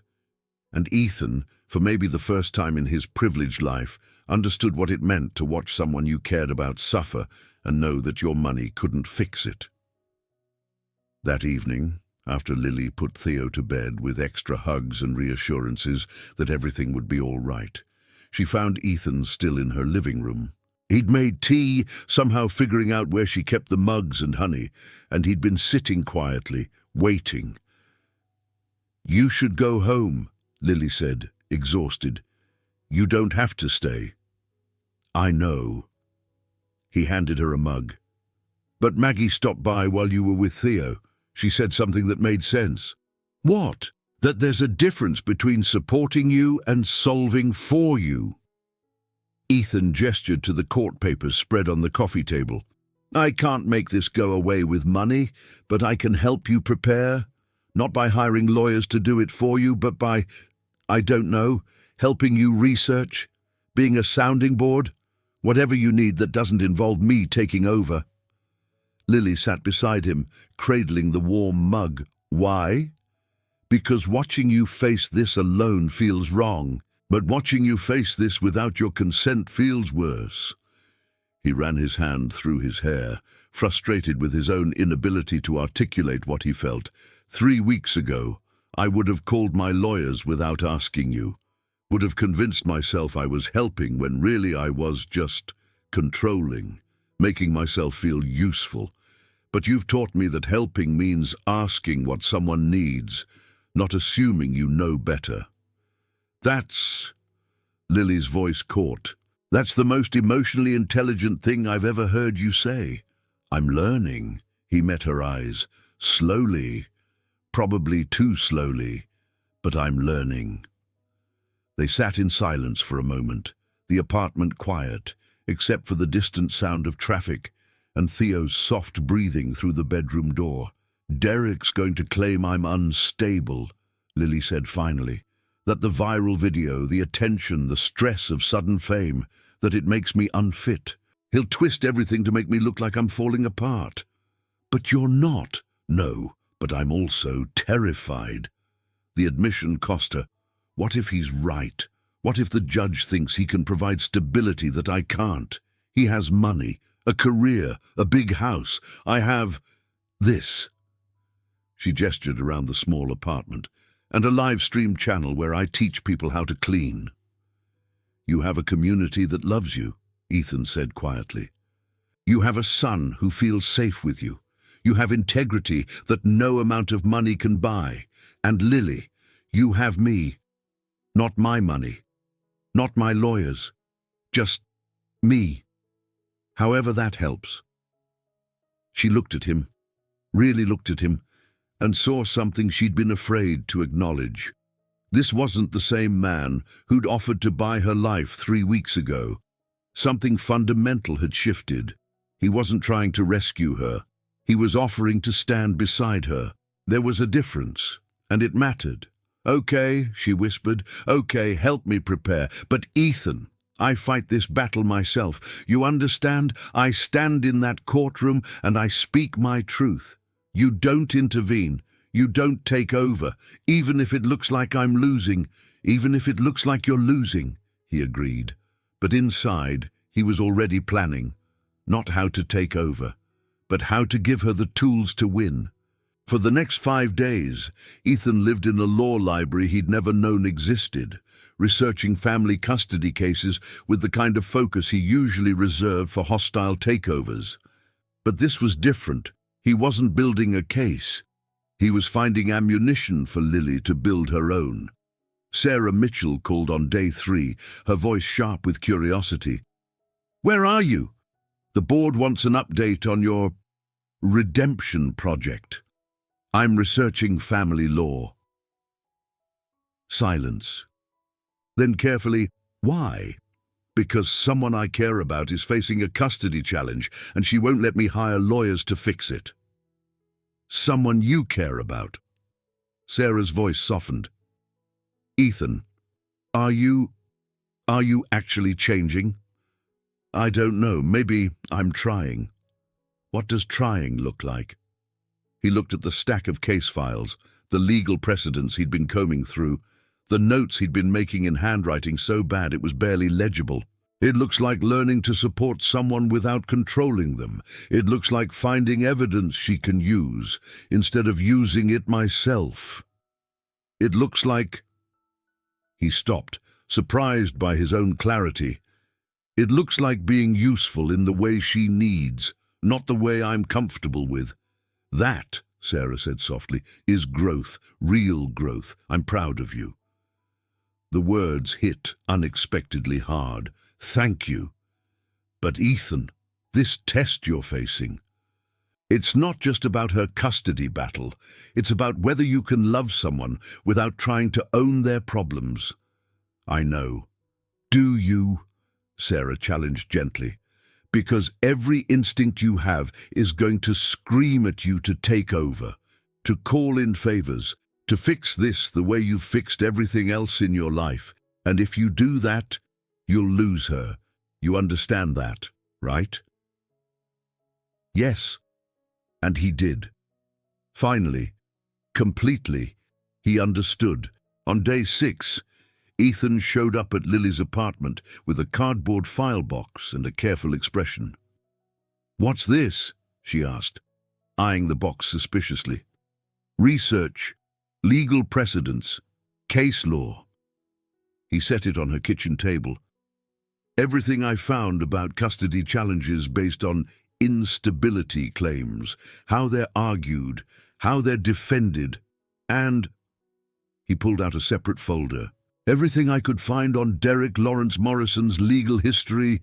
Lily opened the folder, her eyes widening as she scanned the documents. Court filings from cases he'd worked on, disciplinary warnings from the state bar, and "Is this evidence that he failed to pay child support for 6 years despite earning $200,000 annually, records of promises made and broken, financial fraud in a previous case that got buried in a settlement." Ethan's voice was carefully neutral. "I didn't call in favors. I didn't use illegal methods. I just looked at public records more thoroughly than most people would. It's all legal. It's all true. and it's yours to use however you want. You did this, Lily's voice cracked. You spent a week researching instead of just calling your lawyers. You said you needed to fight this yourself, but that doesn't mean you have to fight it without information. He backed toward the door. It's yours, Lily. Use it, don't use it. Present it yourself or burn it. Your choice. But I wanted you to have every tool available when you walk into that courtroom. Ethan, wait. She crossed the small kitchen, stopping close enough to see the exhaustion in his eyes, the ink stains on his fingers from taking notes, the evidence that he'd been working as hard for her as he'd ever worked for any business deal. Why? Because you matter. Simple. True. Because Theo matters. Because watching you face this alone was killing me, but taking it over would have killed something between us that I'm just starting to understand exists. What exists? He looked at her. This woman who'd rejected his money and his arrogance and his transactional view of the world, and felt something crack open in his chest. The possibility that I could be more than the mean man in a 6-year-old's memory. The hope that someone might care about me for who I am, not what I have. The terrifying realization that I'm falling for someone I can't buy or control or solve. He stopped, shocked by his own honesty. I'm falling for you, Lily. And the only thing I can do about it is stand beside you and hope that's enough. Tears spilled down her cheeks. You spent a week in law libraries for me. I'd spend a lifetime if it meant you felt supported instead of smothered. She kissed him. Quick, soft, tasting like tears and tea and something that felt like coming home. When she pulled back, her eyes were bright with emotion. Tomorrow, she whispered. Courthouse, 9 a.m. Sit in the back. Don't intervene. Just be there. I'll be there. And Ethan, thank you for learning the difference between solving for me and supporting me. She touched his face gently. That's love. Real love. The kind I didn't think existed anymore. The King County Family Court building looked imposing in the morning light, all concrete and glass, and the weight of decisions that shaped children's lives. Lily stood on the steps, Jen on one side holding her hand, Maggie on the other providing silent strength, and somewhere in the crowd of people heading to various hearings, Ethan. He'd promised to sit in the back, to not intervene, to let her fight this battle with her own voice. Inside, the courtroom was smaller than she'd expected. Judge Patricia Williams presided, a woman in her 50s with sharp eyes that suggested she'd heard every lie and seen every manipulation tactic lawyers could devise. Derek sat at the petitioner's table with 2 attorneys who looked like they'd cost more per hour than Lily made in a month. He'd aged well, still handsome in that polished way, his suit expensive, his expression confident. He barely glanced at Lily, and that dismissal stung worse than acknowledgement would have. Ms. Harper. The judge's voice was neutral but not unkind. You're representing yourself. Yes, Your Honor. Lily stood, willing her voice steady. Very well. Mr. Morrison, your petition claims Ms. Harper provides an unstable environment due to recent viral notoriety. Present your evidence. Derek's lead attorney, a woman named Victoria Chen, stood with practiced efficiency. Your Honor, in the past month, Ms. Harper has been the subject of a viral video viewed by over 80 million people. She's received death threats, harassment, and unwanted media attention. Her home address has been leaked online. She continues to broadcast her private life, including her son, to millions of strangers. This sudden fame has created an unstable, potentially dangerous environment for a 6-year-old child. It sounded damning. Lily felt her stomach twist. Furthermore, Victoria continued, Mr. Morrison can provide stability Miss Harper cannot. A private school education, a home in a safe neighborhood, financial security, and most importantly, privacy. The child deserves protection from his mother's need for public attention. Judge Williams looked at Lily. Ms. Harper, Your response? This was it. The moment everything hinged on. Lily stood, felt the folder Ethan had given her solid in her hands, and spoke from her heart. Your Honor, Mr. Morrison makes it sound like I chose viral fame. I didn't. A billionaire interrupted my live stream where I was teaching cleaning tips to other single mothers, and he made me a marriage proposal that was actually a business contract. I rejected it. That rejection went viral. I didn't seek attention. I stood up for my dignity and millions of people saw it. She opened the folder, hands steadier now. But let's talk about stability. Mr. Morrison hasn't seen his son in 6 years. He never paid child support despite earning $200,000 annually. He has multiple bar complaints for unethical conduct. And when Theo was born, he tried to buy custody because he thought I was too poor to be a good mother. She laid out documents, one by one. Here are the court records. Here are the child support enforcement actions. Here's the proof that Derek Morrison sees his son as an asset to acquire, not a child to love. Derek's confident expression cracked slightly. I don't have a big house, Your Honor. I don't have private school money, but Theo knows he's loved every single day. He has a community that supports us. He has stability in the form of routines, values, and people who show up. Lily's voice strengthened. Viral fame didn't make me unstable. It made me visible. And Mr. Morrison only wants custody now, because that visibility makes Theo valuable to him. But my son isn't a commodity. He's a child who deserves a parent who's been there, who will be there, who values him for who he is, not what he represents. Judge Williams studied the documents, her expression unreadable. Mr. Morrison, do you have counter-evidence to these child support claims? Derek whispered urgently to his lawyer. Victoria stood.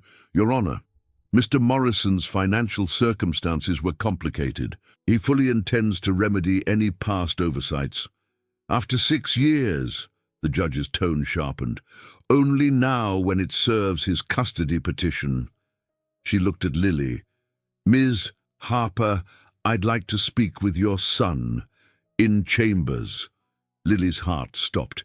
This could go either way. Maggie brought Theo forward, the boy small and serious in his best clothes.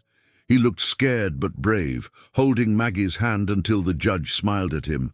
Hi, Theo. I'm Judge Williams. I just want to ask you some questions, okay? Okay.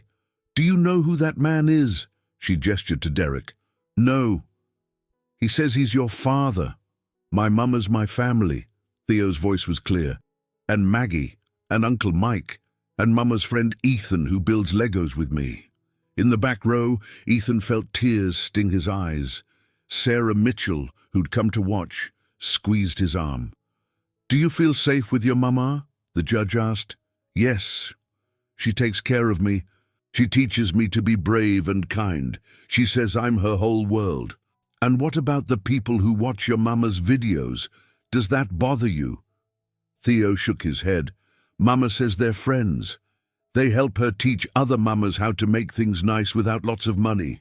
And they're nice to me in the comments. Judge Williams smiled gently. You can go back to Maggie now, sweetie. The courtroom was silent as everyone waited for her decision. Derek looked less confident. His lawyers whispered. Lily stood frozen, praying. Mr. Morrison, Judge Williams said finally, her voice carrying the weight of judgment, your petition is denied. Ms. Harper provides a stable, loving home. Your concerns about viral fame are noted, but do not outweigh 6 years of absent parenting. Furthermore, your sudden interest in custody, coinciding with your son's mother's public visibility, raises questions about your motivation. She looked at Derek with clear disdain. Child support enforcement will contact you about 6 years of arrears. This court finds no reason to modify custody. Ms. Harper retains full custody. Petition dismissed. The gavel hit. Derek stood, furious. His lawyers gathered papers. He walked past Lily without a word, his defeat absolute. Lily's knees buckled. Jen caught her, laughing and crying. Maggie wrapped them both in a hug. Pastor David, who'd been waiting outside, came in with Theo, and the boy flew into his mother's arms. "We won?" Theo asked. "We won, baby." On the courthouse steps, in the bright Seattle morning, Lily stood with her family, the chosen kind, the kind that showed up, Jen and Maggie and Pastor David and Mike, who'd raced over from his job site, and Ethan, standing slightly apart, giving them their moment, until Lily walked to him. "You let me win it myself," she said, her voice shaking with emotion. "You didn't need saving," Ethan replied softly. "You needed someone to believe you could." She fell into his arms, and he held her while she cried the kind of tears that came from releasing years of fear, from proving she was enough, from knowing her son was safe. And Theo, watching his mother in the arms of the man who'd learned to build Legos and be present and understand that love meant standing beside, not in front. Theo smiled. "Mama's friend Ethan passed," he announced to Maggie. "Passed what, honey?" "The test. He's not the mean man anymore." And in that moment, on those courthouse steps with the sun breaking through Seattle clouds, Ethan Caldwell understood what he'd been searching for his entire life. Not power, not control, not the ability to solve every problem with money, but this, the privilege of being trusted, of mattering to people who saw him, not his billions, of learning that the greatest strength wasn't in taking over, but in stepping back and letting someone you loved prove they were strong enough to stand on their own. He'd passed the test, and the reward was something far more valuable than any deal he'd ever closed. It was love. Real, messy, complicated, beautiful love. The kind you couldn't buy, the kind you had to earn. The morning after the custody victory dawned clear and bright, the kind of Seattle spring day that felt like a gift. Lily woke to find Theo already awake, sitting at the kitchen table with crayons scattered everywhere, drawing what appeared to be a castle made of Legos with people standing in front of it. "Who are these people?" she asked, kissing the top of his head. "That's you, me, and Ethan." He pointed to 3 stick figures. "We're a team now, like the Avengers but without the fighting." Lily's heart squeezed. "Baby, Ethan's been helping us, but that doesn't mean—" "I know, Mama." Theo looked up with those wise 6-year-old eyes. "But he's different now. He learned how to be good. Can good people stay?" Before she could answer, a knock interrupted. Lily opened the door to find not Ethan, but Pastor David, his smile broad and genuine. "Morning, Lily. Got a minute?" He stepped inside at her nod. "The community center's throwing a little celebration this afternoon for your custody win. Nothing fancy, just—" He grinned. "Everyone who loves you wanting to celebrate that justice actually happened." "Pastor David, that's not necessary." "No, it's not, but it's wanted. 2 p.m. Don't argue. Maggie's already made 3 casseroles, and if you don't show up, she'll bring them to your apartment, and you'll be eating tuna noodle surprise for a month." Lily laughed, despite herself. Okay, we'll be there." After he left, her phone buzzed. A text from Ethan. "I need to talk to the board today. About everything. Whatever happens. Thank you for teaching me what actually matters." She stared at the message, understanding what he wasn't saying. His 30 days were almost up. The board would want their answer, and whatever Ethan chose, it would define who he'd become. The Caldwell Tech boardroom felt different this time, maybe because Ethan was different, or maybe because he'd finally stopped caring what these men thought of him and started caring about what he thought of himself. James Mitchell sat at the head of the table, Sarah beside him, the other board members arrayed like judges. Marcus Webb hovered near the door, ready to spin whatever came next. "Ethan," James began formally, "you've had your 30 days. The stock has stabilized somewhat.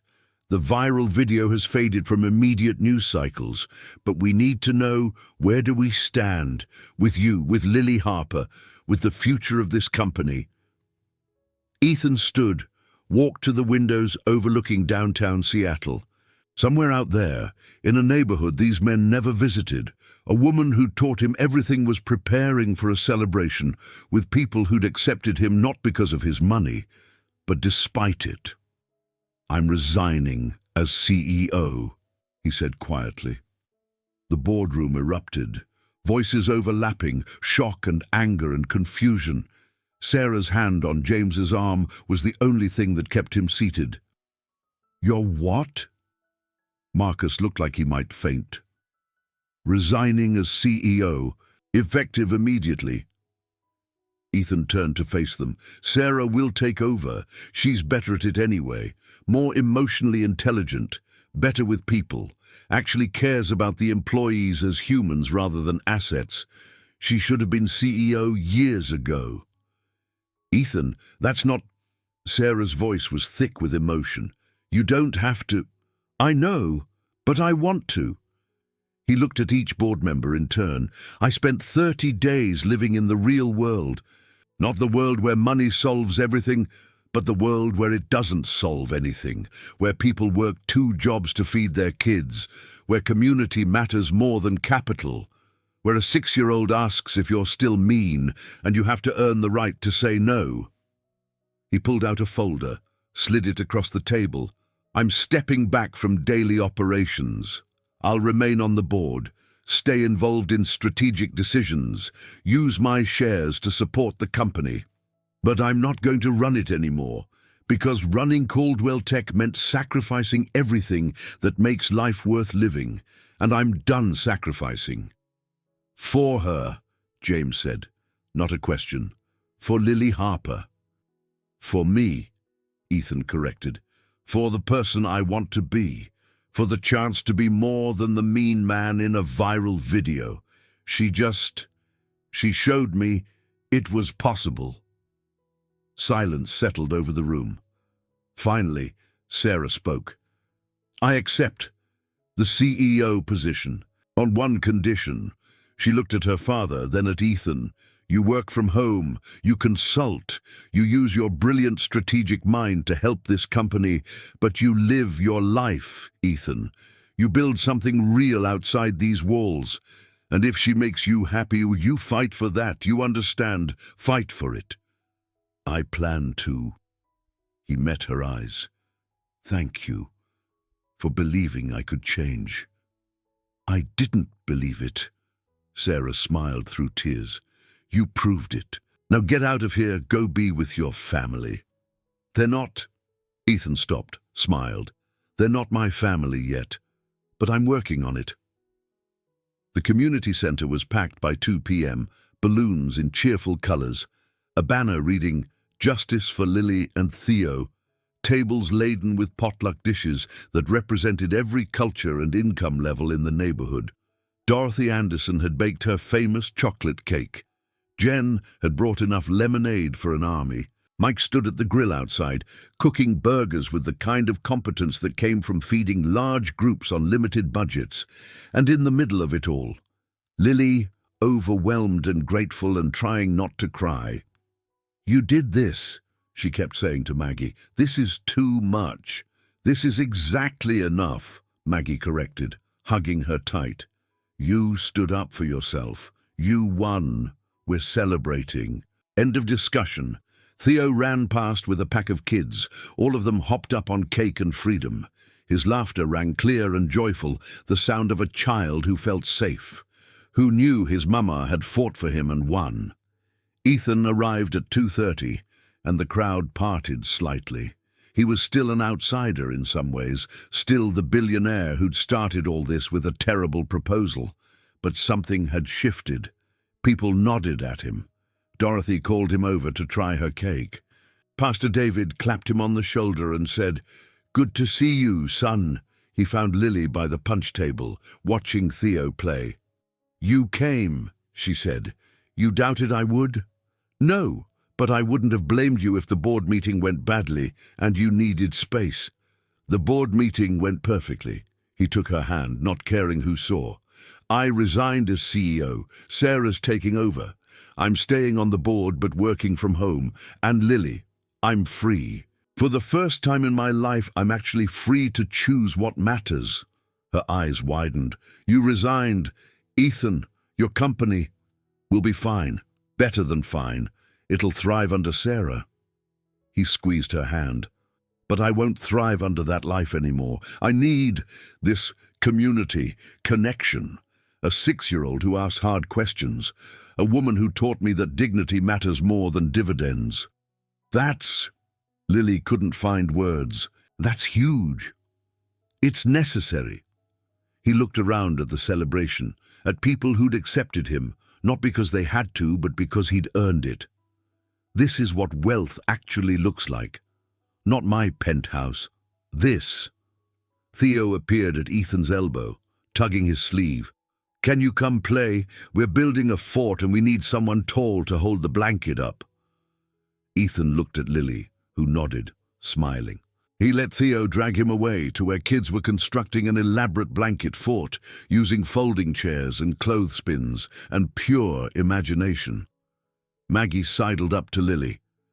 That man just quit being CEO to spend more time building blanket forts. Apparently. You know what that means, don't you? What? He's all in. Completely. Terrifyingly all in. Maggie squeezed her arm.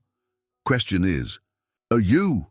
Lily watched Ethan, who was currently holding up a blanket while 3 kids argued about fort architecture. His expensive watch caught the light. His jeans had paint stains from the community center. His smile was genuine, unguarded, happy. I think I might be, she whispered. God help me, I think I might be falling for him. Then let yourself fall, honey. Men like that, men who actually change, they don't come around twice. That evening, Ethan drove Lily and Theo home, but when they reached the apartment building, he didn't say goodnight. Can I come up? He asked. Just for a bit. There's something I want to talk to you about. Lily hesitated, then nodded. Theo was already half asleep in the back seat, exhausted from the party. They got him inside. Lily tucked him into bed with the efficiency of routine and returned to find Ethan at her kitchen window, looking out at the parking lot like it held answers. You resigned, she said again, still processing. I did. For me. For us. If there's an us. He turned to face her. Lily, I've spent 4 weeks learning to be present, learning that money doesn't solve everything, learning that the greatest privilege isn't power or control, but being trusted by people who matter, and you matter. Theo matters. This life you've built matters more than anything I ever built. Ethan, let me finish. He crossed the small kitchen, stood close enough that she could see the vulnerability in his eyes. I don't know what I'm doing. I've never done this real relationship thing. I'm probably going to mess up. I'll probably revert to solving problems with money when I should be listening, but I want to try with you. If you'll let me. You're not just trying to fix the viral video anymore, Lily observed quietly. This is real for you. It's the realest thing I've ever felt. His hand found hers. You rejected my contract proposal. You should. It was insulting. But I'm here to ask, can I earn my way into your life? Not by buying things or solving problems, but by showing up, by being present, by loving your son and respecting your dignity and learning every day how to be the man you deserve. Tears spilled down her cheeks. You're asking to date me. I'm asking for the chance to prove I'm more than the mean man in the video, more than a billionaire with no heart. I'm asking. He wiped her tears with gentle thumbs. I'm asking if you can see past who I was to who I'm becoming. I already do. She leaned into his touch. You think I didn't notice? You spent a week in law libraries for me. You sat in the back of a courtroom, and didn't intervene when every instinct told you to take over. You build Legos with my son and don't even notice when your expensive clothes get dirty. You resigned as CEO because you realized money wasn't making you happy. None of that matters if you don't feel the same way I do. And how do you feel? Terrified, he admitted. Because I'm falling in love with you, and I've never been in love before, and I have no idea if I'm doing it right. Lily laughed through tears. You're doing it perfectly, messy and honest and real. That's how love is supposed to be. So is that a yes? To dating? To giving me a chance? It's a yes to seeing where this goes. Slowly, carefully, with my son's heart protected and my dignity intact and your transformation continuing. She kissed him softly. It's a yes to believing people can change, that second chances matter, that maybe, just maybe, the viral rejection was the beginning of something beautiful instead of the end of something terrible. He held her close, this woman who dismantled his worldview with dignity and rebuilt his character with patience. Outside, Seattle hummed with evening traffic. Theo slept peacefully in the next room, and Ethan Caldwell, who'd spent 38 years chasing money and power, finally understood what true wealth felt like. It felt like coming home. 2 weeks later, Mike Harper invited Ethan to his house in Portland for a family dinner. The invitation came with a warning from Lily. My brother's protective. Dad will be there too. You're going to be interrogated. Just be yourself, the new yourself. The Harper family home was modest but warm, filled with the chaos of Mike's 2 daughters racing around and his wife Jessica trying to coral them for dinner. Bobby Harper, Lily's father, sat in an armchair that had clearly been his for decades, watching Ethan with the sharp eyes of a man who'd worked 30 years as a firefighter and knew danger when he saw it. So, Bobby's voice was gravelly, direct. You're the billionaire who tried to buy my daughter. Dad, Lily protested. I am, Ethan said, cutting her off. And I was wrong. Completely, thoroughly wrong. I treated her like an acquisition instead of a person. I didn't understand dignity or respect or what it means to actually value someone. She taught me, and I'm still learning. Bobby studied him for a long moment. What are your intentions with my daughter? To love her, to respect her, to be a good example for her son, and to prove every single day that I'm not the man in that viral video anymore. That's a lot of proving. I know, sir, but she's worth it. Mike appeared from the kitchen with a beer, handed it to Ethan. Dad, give the guy a break. He spent 3 weeks painting walls at the community center and learning to jump-start cars. He's trying. Trying isn't enough, Bobby said, but his tone had softened slightly. That girl has been through hell. Her ex tried to buy my grandson. The world told her she wasn't good enough because she works with her hands. And then you showed up offering to prove everyone right. I know. Ethan met Bobby's eyes steadily. I can't take back what I did, but I can spend the rest of my life making sure she knows she's valued, not for what she can do for me, but for who she is. And my grandson, what happens when you get bored of playing dad? When reality sets in and you realize raising a kid is hard? Then it's hard, Ethan said simply. But I don't run from hard things anymore. I ran from emotions my whole life, from connection, from anything that required vulnerability, and it left me alone in a penthouse wondering why billions didn't make me happy. He glanced at Theo, who was building Legos with his cousins on the living room floor. That boy asked me if I was still mean, and I want to spend every day of my life making sure the answer is no, not because I'm performing for anyone, but because being good is actually better than being rich. Bobby's stern expression cracked slightly. He stood, crossed the room, stood close enough that Ethan understood this was the moment. Pass or fail. You hurt her, Bobby said quietly. and I don't care how many billions you have. I will find you. Understood? Yes, sir. You make my grandson cry. You're done. Understood. And if you ever try to solve their problems with money instead of love. Bobby's voice dropped even lower. You'll wish Derek Morrison's lawyers were your biggest problem. I understand completely, sir. Bobby stared at him for another long moment, then his face split into a reluctant grin. Good. Now come help me with the grill. If you're going to be part of this family, you need to learn how to cook a burger properly. Mike says you burn everything. Relief flooded through Ethan. I do burn everything. We'll fix that. Bobby clapped him on the shoulder, hard enough to sting. Welcome to the Harper family, son. We don't have much, but what we have, we share, and we protect our own. You're one of ours now. Try not to screw it up. Lily watched from the kitchen doorway as her father led Ethan outside to the grill, Mike following with instructions and teasing. Jessica squeezed her arm. Your dad likes him, she whispered. He's trying not to show it, but he does. How can you tell? He called him son. He only does that when he means it. That night, driving back to Seattle with Theo asleep in the back seat, Lily took Ethan's hand. Thank you, she said softly, for passing the dad test. That mattered. Did I pass? He called you son. You definitely passed, she smiled. My family's protective.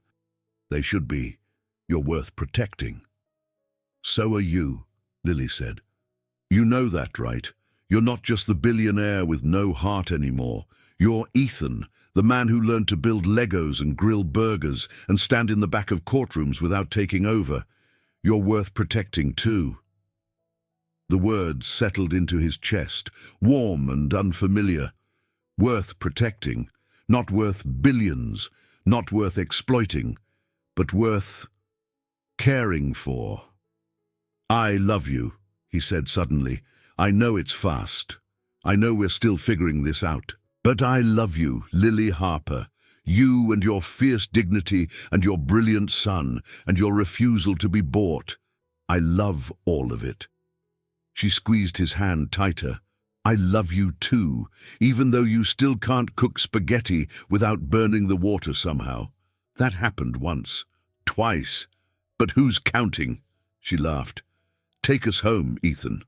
Our real home. The one we're building together. The penthouse had been transformed. Ethan had spent 2 weeks working on it in secret, with Theo as his consultant. The expensive furniture was gone, donated to charity. In its place, comfortable couches meant for actual sitting. A coffee table that could handle Legos and art projects. Windows that weren't too pristine to touch, and everywhere, life. Theo's drawings taped to walls, photographs in frames, books scattered on surfaces. A dog bed in the corner, ready for the rescue puppy they'd agreed to adopt next week. It looks... Lily stood in the doorway, overwhelmed. It looks like a home. Theo helped, Ethan said, nervous. He said homes need color and comfort, and places where people actually live. So we made that. Theo ran from room to room, exploring this new version of the penthouse. His own bedroom, designed with space-themed decorations he'd picked himself.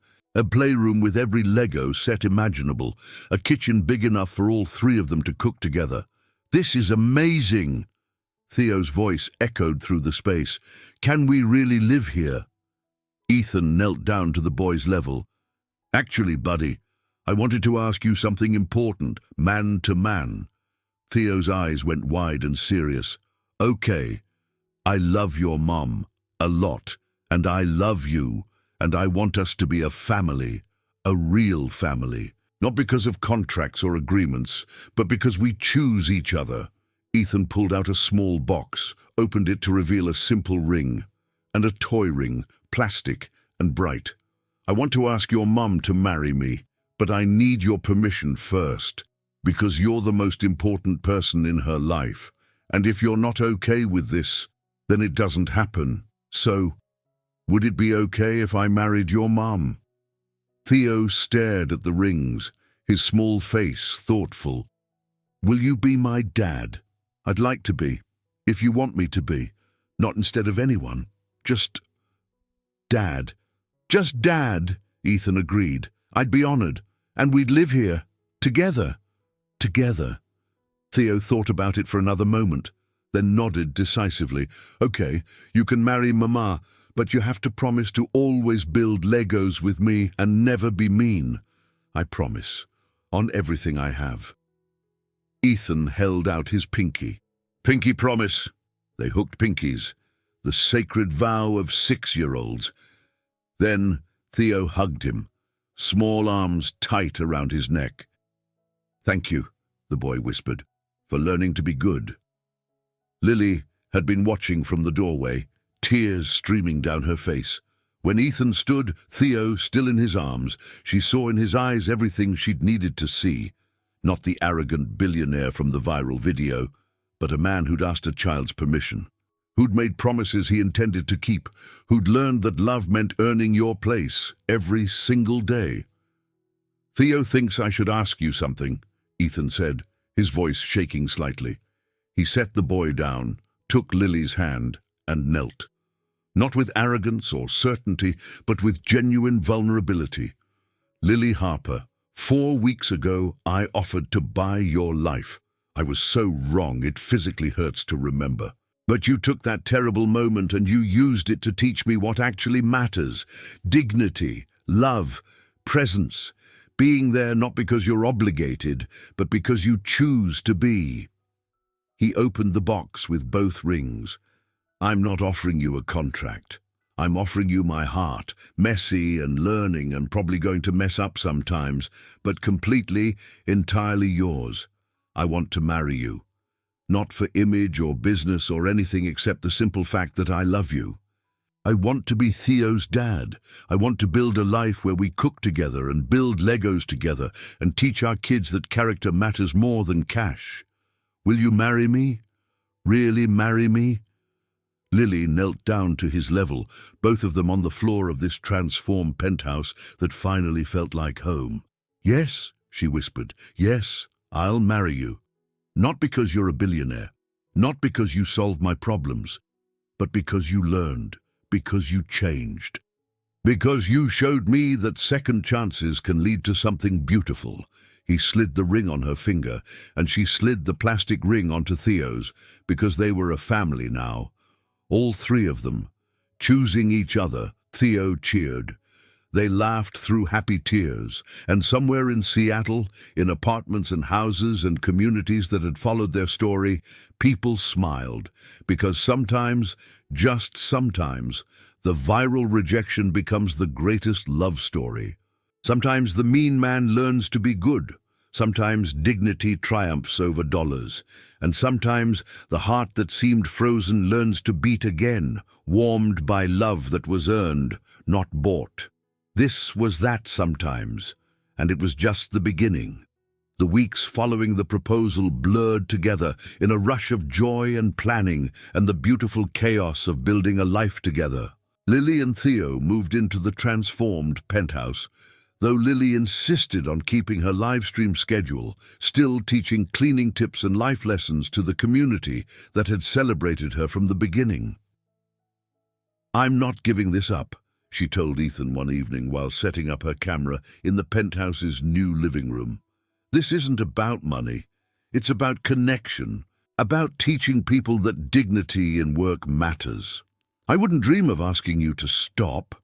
Ethan held the ring light steady while she adjusted angles. "Besides, Theo and I are your assistant producers now. We take our jobs seriously." Indeed, the live streams had evolved. Sometimes Ethan appeared in the background, learning alongside viewers how to properly clean baseboards or organize a pantry. Theo did homework at the kitchen table, occasionally offering commentary that made subscribers laugh and share. The videos became less about cleaning and more about family, about second chances, about how people could change if they were willing to learn. The comments section exploded with support. "This is what transformation looks like." He went from villain to hero in real life. If a billionaire can learn humility, we all can do better. But the most important changes happened off camera. The adoption hearing for Theo was scheduled 6 weeks after the engagement. Lily had been nervous about it, worried that somehow Derek might challenge it, despite his complete absence from their lives. But when they walked into family court, the same courtroom where she'd fought for custody, Judge Patricia Williams smiled warmly. "Back again, Ms. Harper. Though I hear it's almost Mrs. Caldwell now." "Yes, Your Honor." Lily squeezed Ethan's hand. "And Mr. Caldwell, you're petitioning to legally adopt Theodore Harper." "I am, Your Honor." Ethan's voice was steady but emotional. "I want to be his father, not to replace anyone, but to be present, to show up, to love him the way he deserves."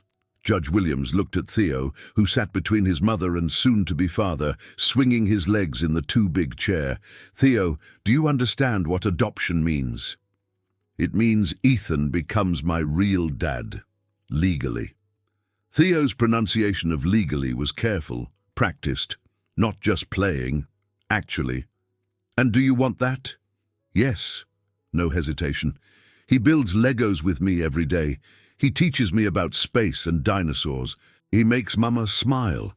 And he promised to always be good, not mean. We pinky promised." "Pinky promises are binding," the judge said seriously, but her eyes twinkled. "Mr. Morrison was contacted about these proceedings. He declined to respond. The biological father has surrendered all parental rights and responsibilities. Therefore, I see no reason not to grant this petition." She signed the papers with a flourish. "Theodore Harper Caldwell, you officially have a father who chose you. Congratulations to all 3 of you." Theo launched himself at Ethan, who caught him and held on tight, tears streaming down his face. This child, this precious boy who'd asked if he was still mean, was now his son, legally, officially, eternally his son. "I love you, Dad," Theo whispered. Ethan couldn't speak past the lump in his throat, just held tighter and let himself feel everything he'd suppressed for 38 years. Love, belonging, purpose that had nothing to do with profit margins. In the hallway, Bobby Harper pulled Ethan aside while Lily filled out paperwork. "You did good," Bobby said gruffly. "Real good. That boy needed a father. You stepped up." "He makes it easy. He's an amazing kid." "Because Lily raised him right." Bobby's voice carried a warning. "Don't forget that. She built him into the person he is. Your job is to support that, not change it." "I know, sir. I wouldn't dream of trying." Bobby studied him, then nodded. "You really have changed, haven't you? When I first heard about you, I wanted to drive to Seattle and punch you myself. But this, you asking a 6-year-old's permission before proposing, you putting his needs first, you learning to be present, that's real character. You earned your place in this family, son. Don't take it for granted." "I won't, I promise." They shook hands, the kind of firm grip that meant something between men who understood what family meant. Planning the wedding became a community project. Lily insisted on having it at the community center, the same place where Ethan had learned to paint walls and build blanket forts and understand what real wealth looked like. "We could have it anywhere," Ethan said one evening while they reviewed venue options that Maggie had helpfully printed out. "The Four Seasons, the Art Museum, anywhere you want." "I want it here." Lily pointed to the community center's modest event space. "This is where you learned to be good. This is where our community gathered. This is home." "Then here it is." Pastor David agreed to officiate, thrilled to marry 2 people whose transformation he'd witnessed firsthand. Maggie took charge of decorations with the kind of efficiency that suggested she'd been planning this wedding since the day Ethan first showed up to paint walls.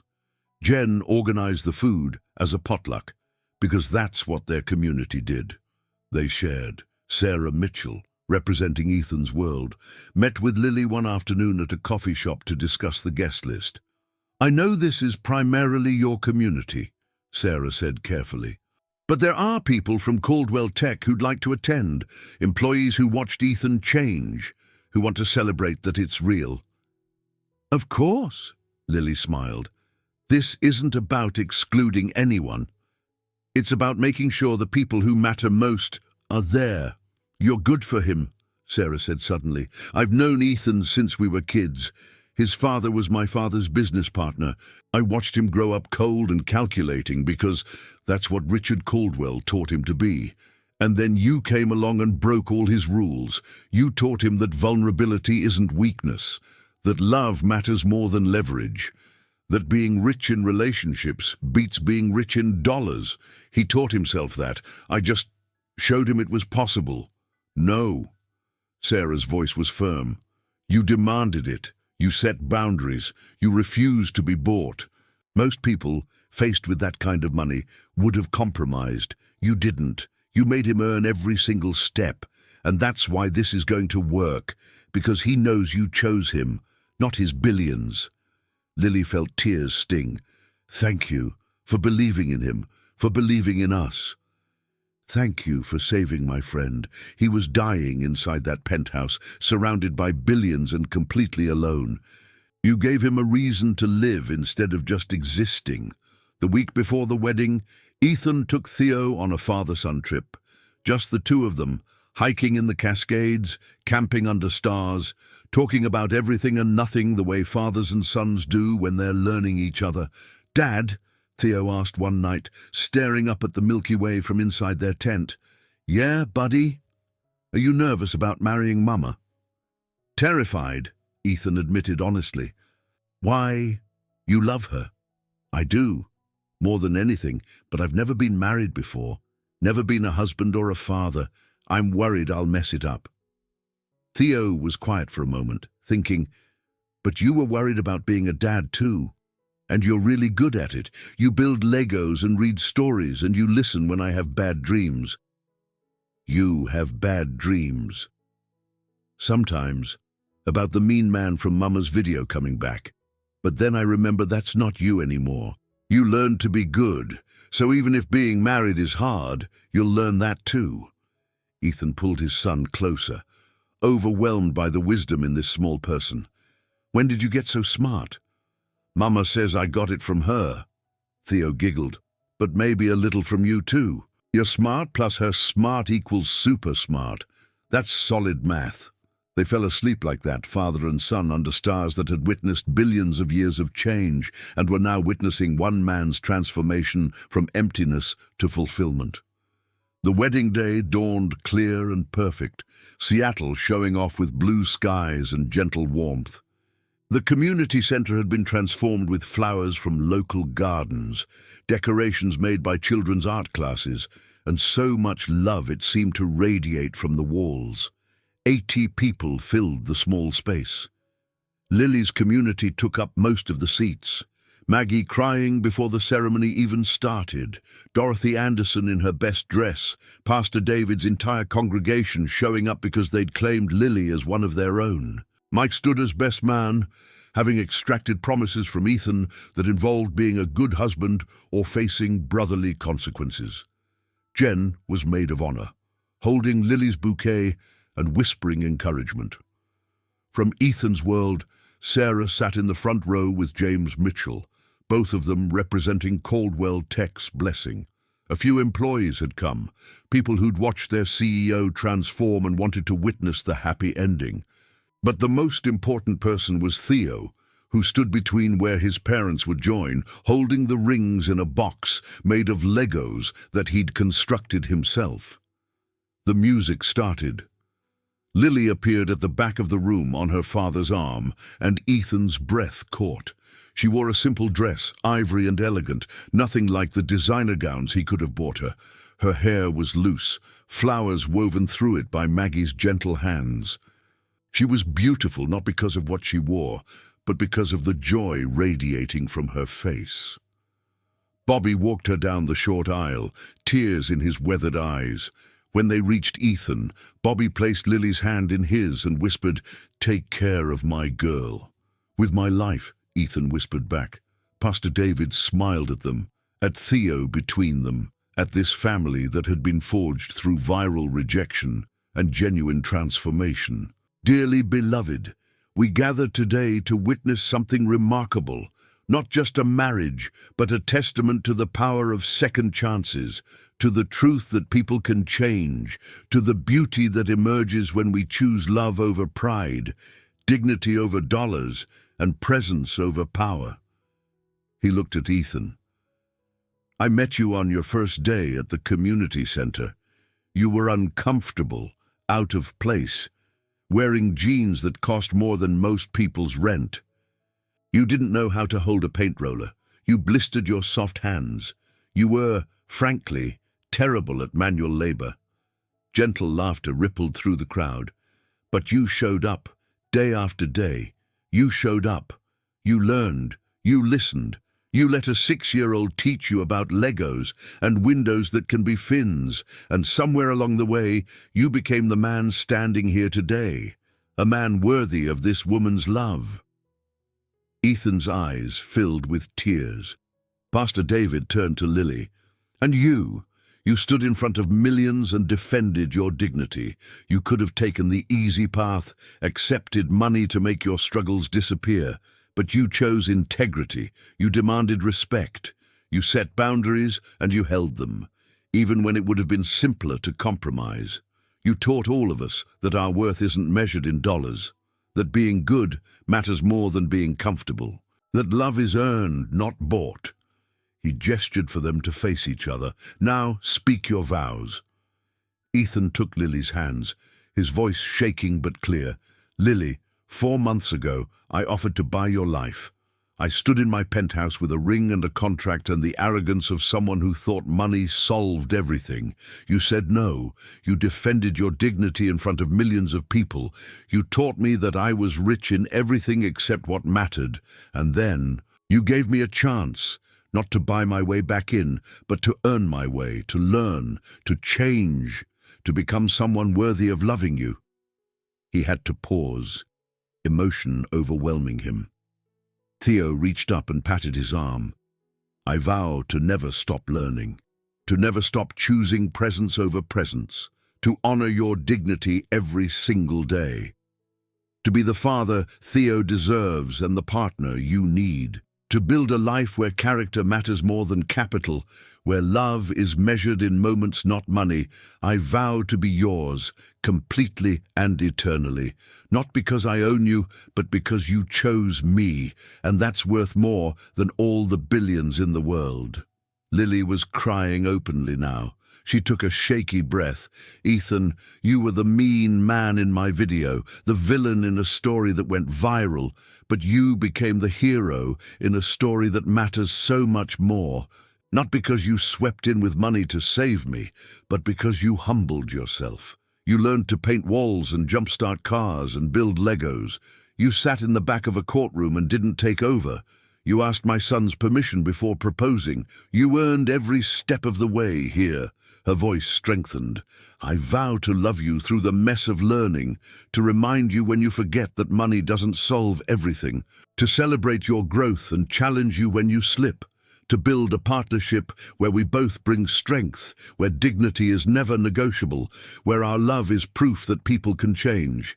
I vow to choose you every day, not because you're a billionaire, but because you're Ethan, the man who learned that windows can be fins, the man who became a father by showing up, the man I love."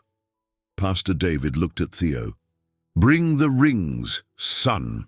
Theo carefully opened his Lego box, handed his mother's ring to Ethan and his father's ring to Lily. Then he stood between them, part of this moment, this family. "Ethan, repeat after me. With this ring, I thee wed. With this ring, I thee wed."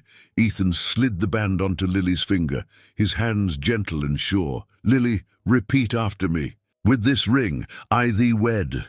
With this ring, I thee wed." Lily placed the ring on Ethan's hand, and he realized he was shaking. "By the power vested in me, I now pronounce you husband and wife." Pastor David beamed. You may kiss your bride." Ethan cupped Lily's face, kissed her with all the love and gratitude and wonder he felt. The community centre erupted in applause and cheers. Theo hugged both their legs. Maggie sobbed. Dorothy Anderson whistled through her teeth. And somewhere in Seattle, in living rooms and on phones, people who'd followed their story watched the wedding livestream and cried happy tears, because sometimes, just sometimes, the viral rejection becomes the greatest love story. Sometimes the billionaire learns to be good, sometimes dignity triumphs over dollars, and sometimes love wins. 2 years later, on a warm summer afternoon, Lily stood in the backyard of their home in Wallingford and smiled at the beautiful chaos surrounding her. They'd moved from the penthouse a year ago, choosing a house with a yard for Theo and the dog they'd adopted. The house was comfortable but not ostentatious, big enough for the family they were building, but grounded in the neighborhood they'd chosen. Ethan still worked with Caldwell Tech as a board member and strategic advisor, but from a home office where Theo could interrupt with questions about homework and life. Right now, 8-year-old Theo was teaching a group of neighborhood kids how to build an elaborate Lego spaceship in the grass. His confidence had bloomed over 2 years of security, of knowing he had a father who showed up, a mother who loved him fiercely, and a family that chose each other every single day. Ethan stood at the grill, apron covered in sauce stains, laughing at something Mike was saying. Bobby sat in a lawn chair, supervising and offering grilling advice that Ethan actually listened to. The transformation was complete in the small ways. Ethan no longer flinched at getting dirty, no longer tried to solve problems with money, no longer measured worth in dollars. Maggie emerged from the kitchen with another bowl of potato salad, setting it on the picnic table laden with food from everyone who'd gathered. Pastor David and his wife, Dorothy Anderson with her famous chocolate cake, Jen with her daughter Emma, who'd become Theo's best friend, Sarah Mitchell with her family, representing the bridge between Ethan's old world and his new one. And waddling behind Maggie came the reason for today's celebration. Lily, 6 months pregnant, her hand resting on the gentle swell of their growing baby. They hadn't planned to expand their family quite so quickly, but when the test showed positive, Ethan had cried with joy. Another chance to be present from the beginning, another opportunity to prove that love mattered more than anything else. "Careful," Maggie fussed, taking Lily's arm. "You shouldn't be carrying heavy things." "It's potato salad, Maggie, not bricks." "Still, sit. Let people serve you for once." Lily sat, watching her chosen family gather. Theo ran over, breathless and excited. "Mama, can we do a live stream later? Show everyone the baby's room we finished. We can do a short one. But buddy, remember, some things are just for us." "I know," Theo patted her belly gently, "but people like to see that we're happy, that Dad's still good. That means men can become good dads." Ethan joined them, sliding into the seat beside Lily and pulling her close. "What are we talking about?" "Live streaming the nursery," Lily said. "What do you think?" "I think—" Ethan looked around at the gathering, at the life they'd built, at the community that had accepted him despite everything. "I think we should share it. Not because we owe anyone our story, but because maybe someone out there needs to see that change is possible, that second chances are real, that love triumphs over everything." Later that evening, after the guests had left and Theo was in bed, Lily and Ethan set up the camera in their living room. Their subscriber count had grown to 300,000. People who tuned in, not for cleaning tips, but for hope. For proof that dignity mattered, for evidence that people could change. "Hi, everyone," Lily began, Ethan's arm around her shoulders. "We wanted to share something with you. Our family's growing." The comments exploded with joy and congratulations. 2 years ago," Ethan said, his voice steady but emotional, "I was the villain in a viral video, the heartless billionaire who tried to buy this woman's life. I was everything wrong with privilege and power and money. And Lily? She said no. She defended her dignity in front of millions of you. And then she gave me something I didn't deserve but desperately needed, a chance to learn, to change, to become someone better. We've shared a lot of our journey with you, Lily continued, the good parts and the hard parts, learning to be a family, Ethan becoming Theo's dad, the custody battle, the proposal, the wedding, and now this. She touched her belly. A baby who will grow up knowing that love is earned, not bought, that character matters more than cash, that people can change if they're willing to do the work. We're not perfect, Ethan added. I still slip up sometimes, still try to solve problems with money when I should be listening. But Lily calls me on it, Theo keeps me honest, and every day I choose to be better than I was yesterday. Lily leaned against his shoulder. We wanted you to know that transformation is real, that second chances matter, that the viral rejection that could have destroyed us, it actually saved us. It forced us both to examine what we really valued, and we discovered that we valued each other, not for what we could provide, but for who we were becoming together. They signed off a few minutes later, turned off the camera, and sat together in the quiet of their living room. Through the window, they could see Seattle's lights, the city that had witnessed their entire journey from rejection to redemption. Do you ever miss it? Lily asked softly. The power, the control, the days when you ran an empire. No. Ethan's answer was immediate and certain. I miss nothing about that life. He gestured around their comfortable home, up toward where Theo slept, to her belly where their next child grew. This is everything I never knew I needed. This is what wealth actually looks like. We still have the money, Lily pointed out. You're still technically a billionaire. But now I know what to do with it. Support communities, fund programs, use it as a tool to help rather than a weapon to control. He kissed her forehead. The money's not the problem. It was never the problem. The problem was measuring my worth by my wealth instead of by my character. You taught me the difference. They sat together, comfortable in silence, in love, in the life they'd built from viral ashes. Outside, the world kept turning. People kept watching their videos, finding hope in their story.